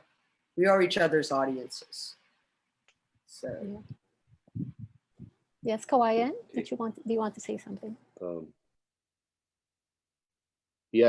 wanted to mention, since a large body of my work are photographs taken in Ifugao, maybe 2 years ago, I had printed these photographs and had a little mini exhibition around my father's hut in the terraces. This was my way of sharing with my subjects, or with the people there, the type of photographs or work that I was doing. So we're talking about sharing and audiences. And I think it's also worth mentioning that it's also worth mentioning that in the case of Kawaiin, for example, and Angel and Rick, there is a very communal approach to your practice. You work with communities, no? So that in a sense is a way of sharing to your audience. Okay, another question. This was posted via our Facebook, the AAG Facebook page, from Francis Lumahan. What is or are the challenges in your body of work setbacks, and how do you overcome them? Challenges. Maybe Romina, would you like to start? Well, when non-visual noise started, Angel came up to me saying, that she wanted me to do this piece, and I really wanted to create a piece that was interactive, and but there were a couple of challenges that was faced upon me, because first I wanted to print it on a big wall of cement and then have people break it down, but then Yeah, of course I remember that. Yep. and have people break it down. So I wanted to print it in on cement, and because in the Philippines there's no demolition. So what they do is they hire workers, and with a PVC pipe and a big nail, they demolish huge buildings. So my work the name the when I started doing the destruction, it was called tick tick, because that was the sound that it made when you slowly when they were doing the demolition to these Demolishing. monuments, demolishing these monuments. And so, but then when I wanted to do that in Ateneo, they said, you can't do that because we don't want nails around, and we don't want the dust to flow and all this. So it took me so long before I could find another medium, that I almost didn't participate, because my mind was just, looking and looking and looking for so many different ways how to process, because I wasn't going to give less than what I wanted. I didn't want less the effect that I wanted. And so after almost three months, then the puzzles came in, and then that's when I started say, okay, I'm gonna do a huge puzzle, because I don't want anybody to be able to build it, because how can you build a monument if you break it down into rubble? And it was very hard for me to actually find a way how to deconstruct photography, and how to create the same effect physically. So I think, you overcome challenges by actually really digging deep into the physicality of it, into how you want it to show. And then all of a sudden, that's where I think evolution takes place. Is because when you hit a brick wall, you just keep hitting it and hitting it and hitting it and hitting it, until all of a sudden that's where your creative juices comes from, because frustration is the best medicine to get you to to create, I think. So that's how I overcome it. I get really frustrated, and then I start looking out of the box. So we can contribute to that frustration. Yeah, Romina, the way you describe how buildings here are demolished, it seems like it's a slow death for buildings, like you do the tick tick. Yes. Yeah, Anybody it is. who else wants to answer? Yes, Rick. Challenges. We're Yeah, I talking think about. the challenges for us who are doing this kind of work, most of the time is the financial support. And this is not only a problem among us, the panelists, but also for a lot of artists in the Philippines. Because without the financial support, unless you have a person with a trust fund, then you can do it all. But most of the time, artists in the Philippines and anywhere are trying to do their art with the minimum support that they can get, sometimes working hard on the side to be able to do your art. So I encourage people, especially those with resources, to find a way to help the artists produce work that's meaningful.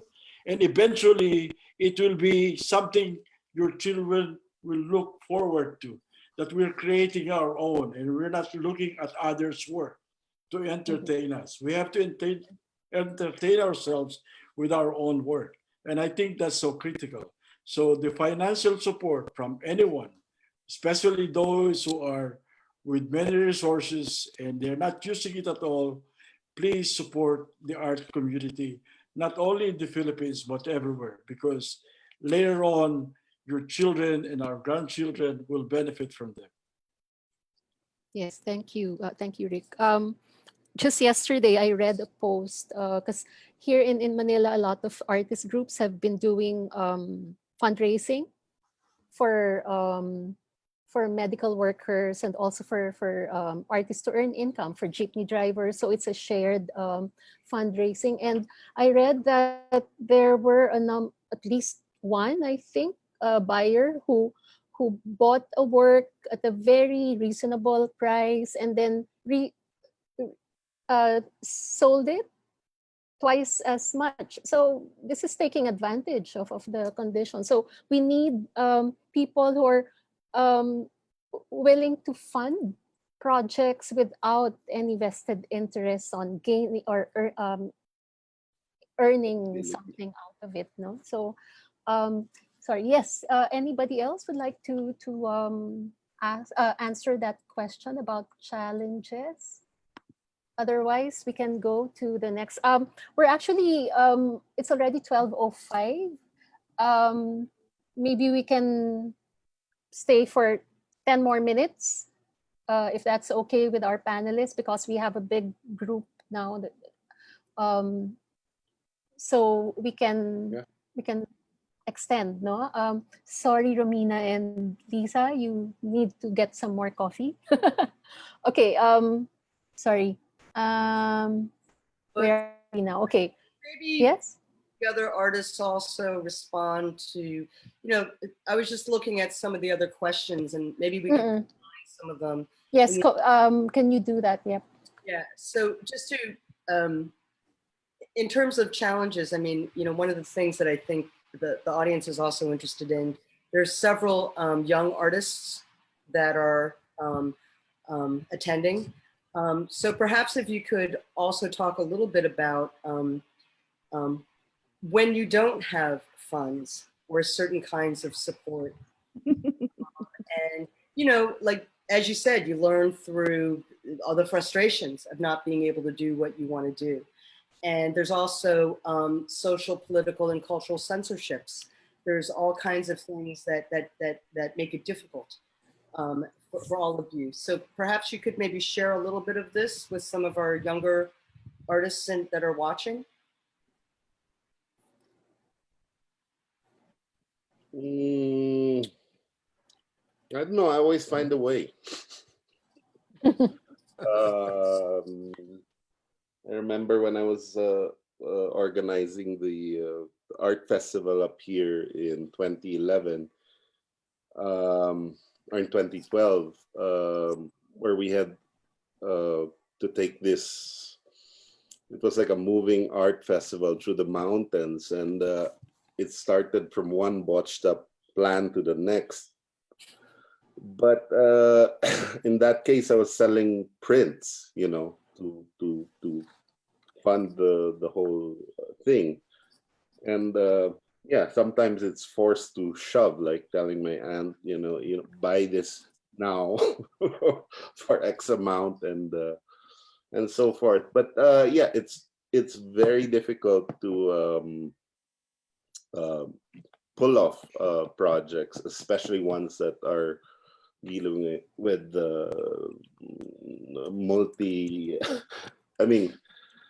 logistics and all that. But I think if you're clever enough and and you're devoted to it, funding won't stop you from doing it. So I think because we have, we're basically mostly into photography or multimedia.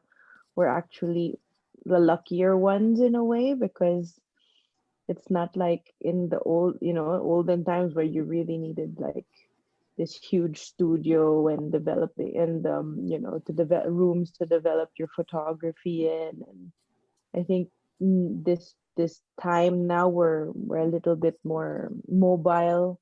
We can move easier. We can post online. It's a little bit cheaper than it was, but I think in art school in Italy, the best thing they taught us was in Italian, l'arte di arrangiarsi, which means, you have to make do, you have to be original. So if you didn't have money to buy canvas, you would look into the dumpster and look for things that were actually really nice And I and think clean that up. that's how also how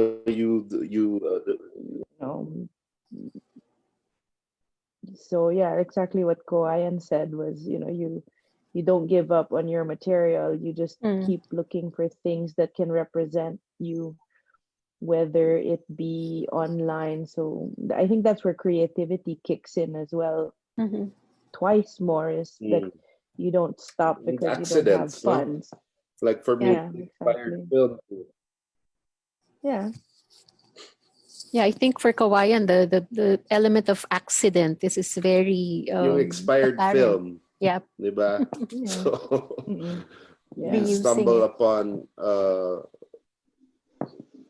techniques or things because. Wait, I think I'm.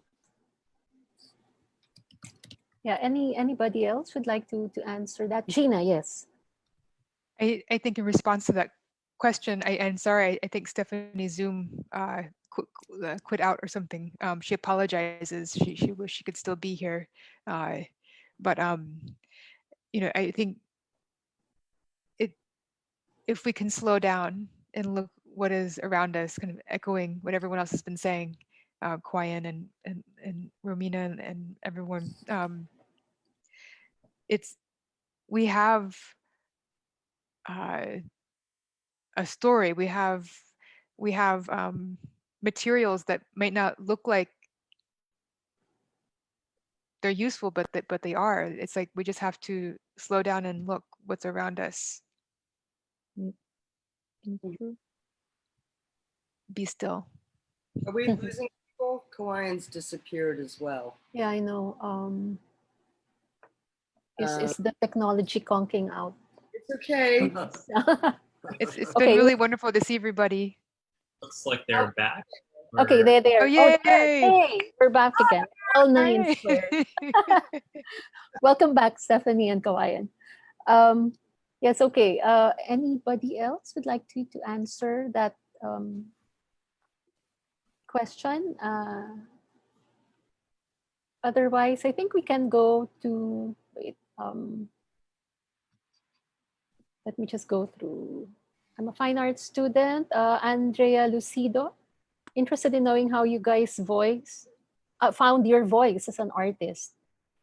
What is your process in creating art? I think this is too long to answer. What do you prioritize? Maybe the question of how, I think most of you did reply to that. There's a question about the work. Thanks for putting this together. There is a streak in melancholy in all of your. Yes, yeah, I saw that. I wish Joe Garbanzos that we could see you to ask you why you think the work is melancholy, actually. But since we cannot, I'd like all of the artists to respond. Do you think there's melancholy? Well, for me, my work is angry. So maybe that's beyond melancholy. Melancholy in that because something's not quite right, So, but it's an interesting observation.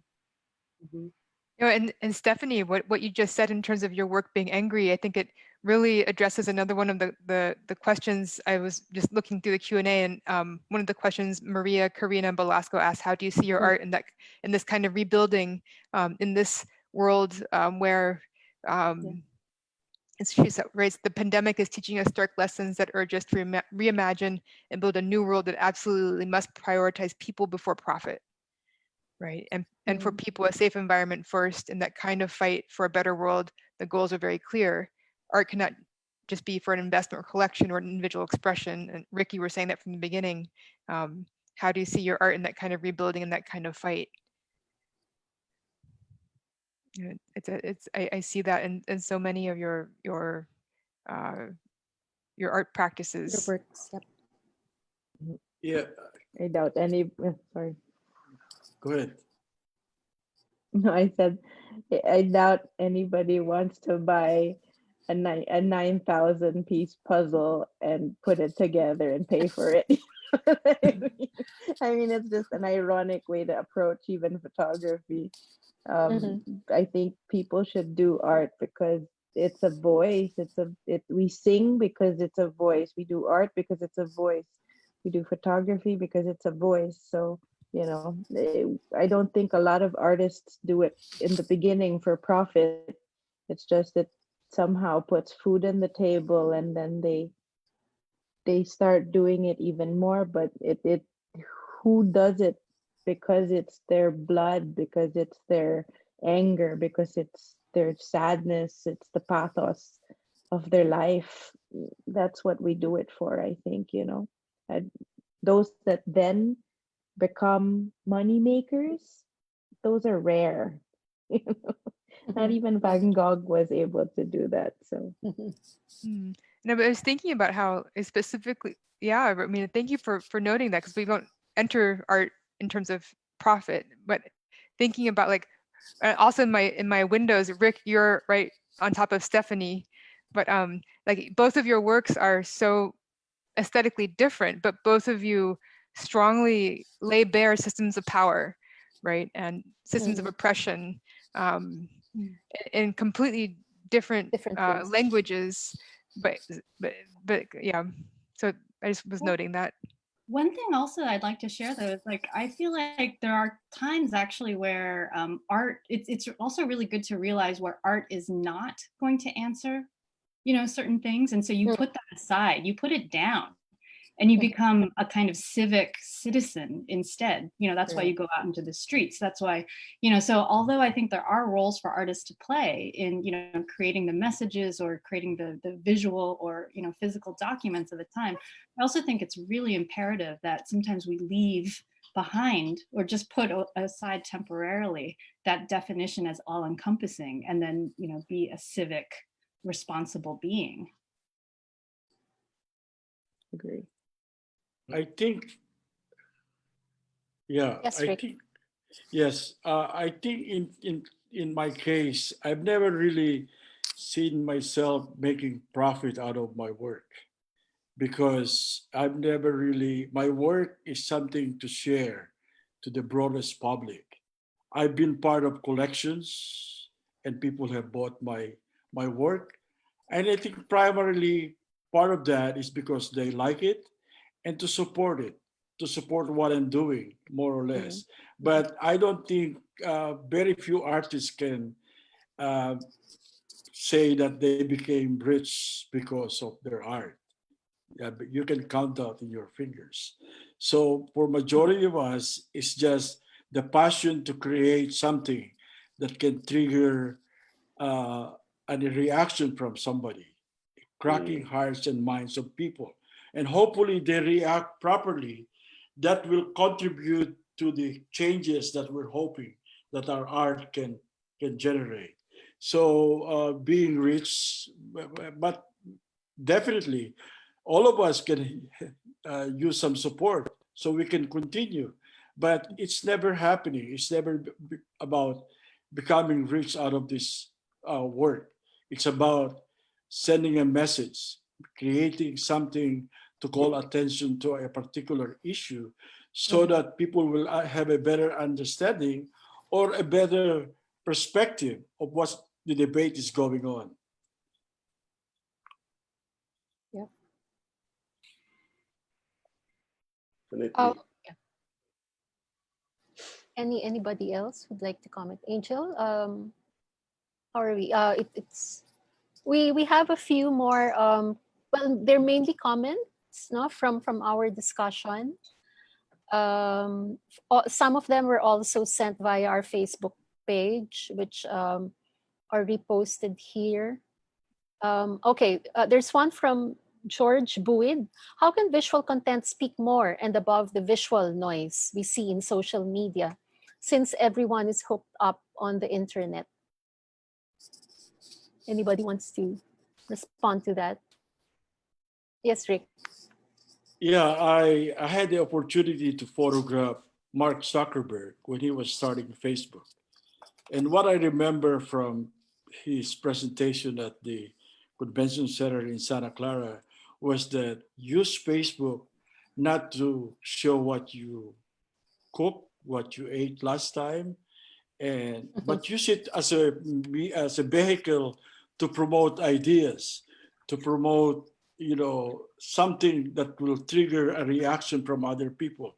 It's like you can promote a product, you can promote your politics, whatever, but social media has been an effective medium for all of us now to reach a target audience we've never reached before. So in my case, I continually use social media as a way to reach out to those.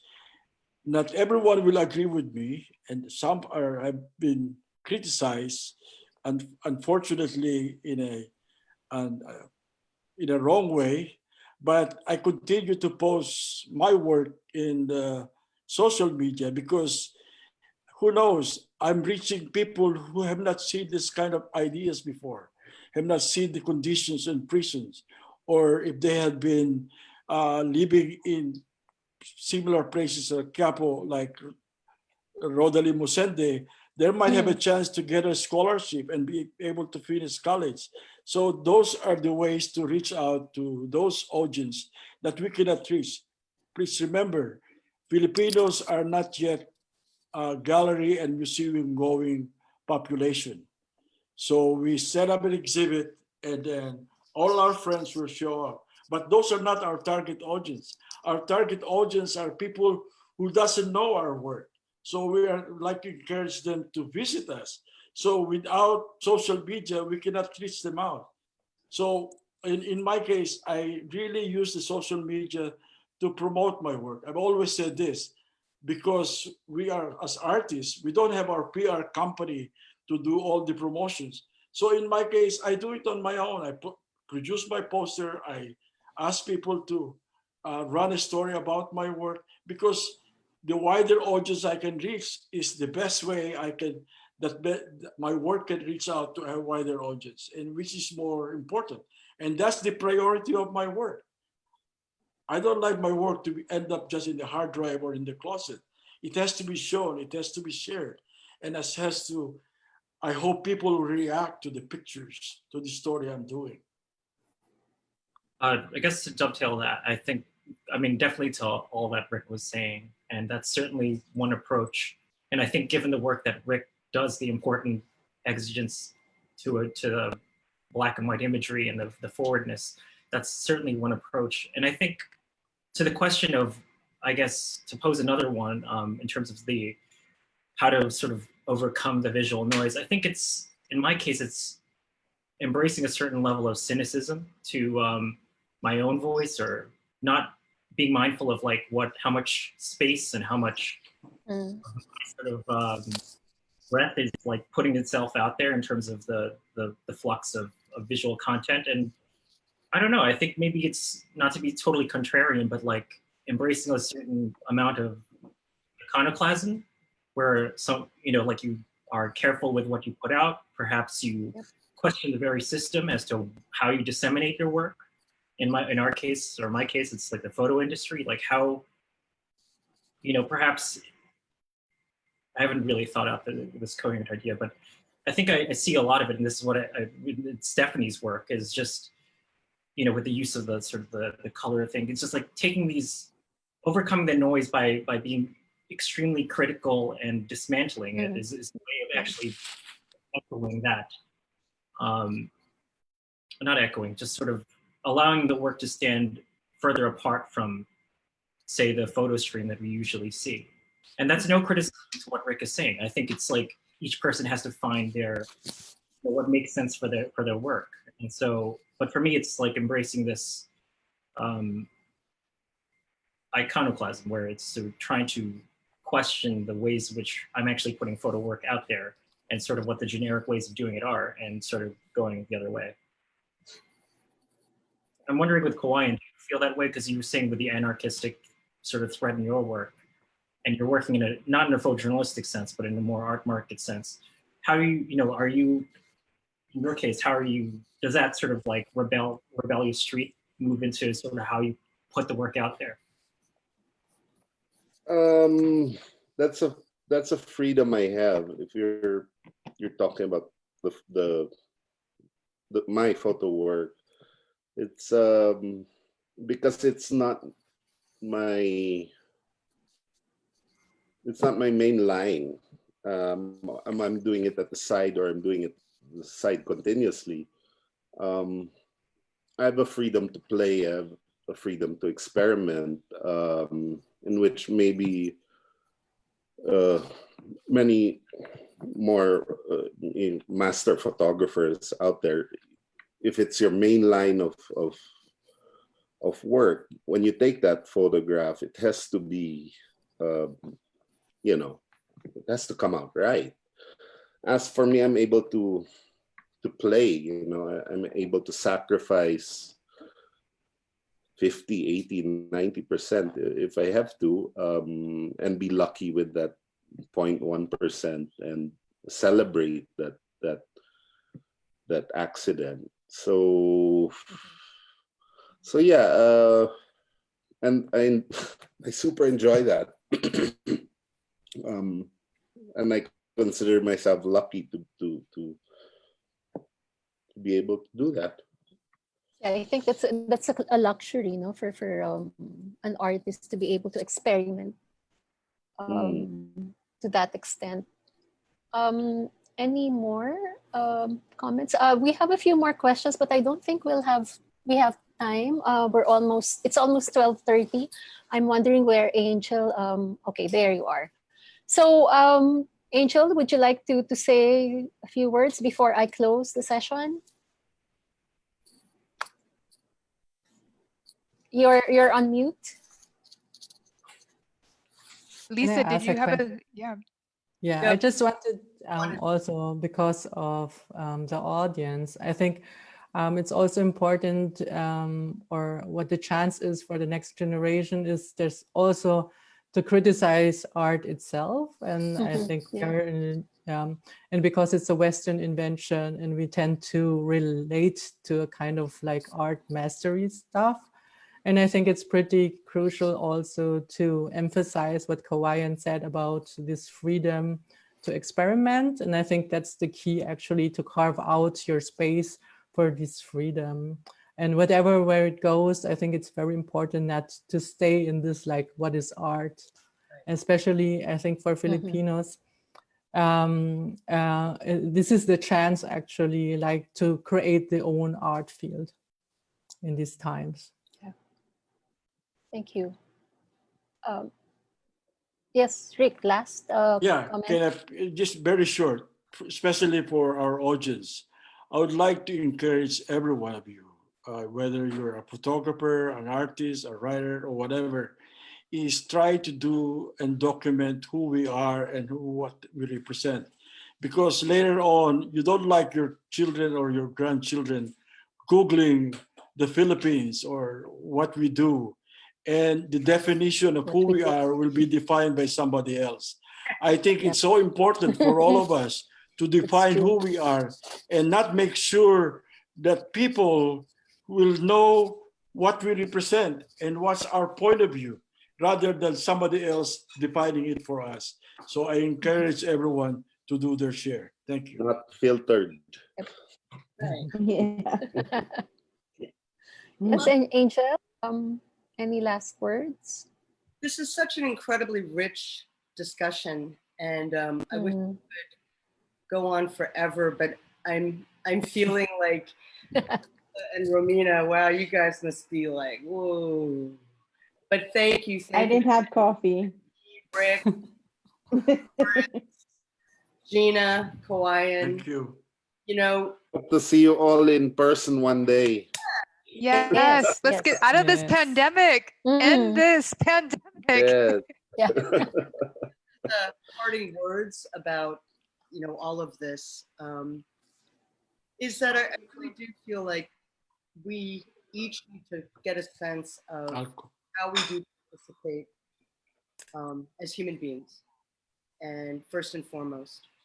And whether we're in the arts as practitioners, as curators, as educators, as collectors,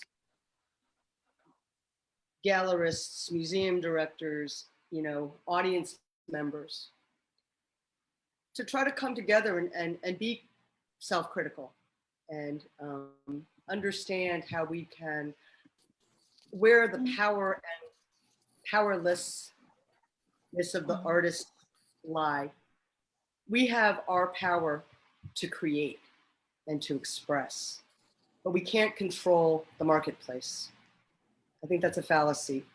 And we're going to see more shifts every day. They're occurring in how we interact as human beings and being able to use our gifts. And I just want to thank you all for sharing your gifts with all of us today. And thank you for keep it inviting. on. Thank you. Okay, so let me just, in closing again, thank you, Angel. And of course, to our panel of artists. Please stay. The 8 people who are part of this conversation, please stay on. Don't leave the Zoom page yet. So, so again, thank you for the artists whose presentations and conversations gave us an awareness of the world through your own lenses. I wish to thank again Angel and all 31 artists who participated in the Not Visual Noise exhibit and in the 3 panel discussions we've organized. Again, we thank BNC Designs for the catalog, Baby Imperial and also Jojo Guanzon, who helped give another life, an extended life to the exhibition Not Visual Noise. It's almost a year since we opened it last November. My gosh, 2020 is gone. So we will be distributing your complimentary copies soon after we receive all the copies. And we're very proud and happy that you shared with us your work. So for our attendees, for our listeners, please continue to follow our Facebook page and Instagram account. And also check our website. The lineup for our next ArtSpeak online sessions are, you see there, we're having Charlie Con next week. And then on September 9, Poklong Anading. And then on September 16, Kiri Dalena. And we're organizing more, confirming with other artists that we'll be inviting soon for a continuous ArtSpeak online session. So to everyone, we look forward to seeing your names again in the different list of our future webinars. Thank you and be safe.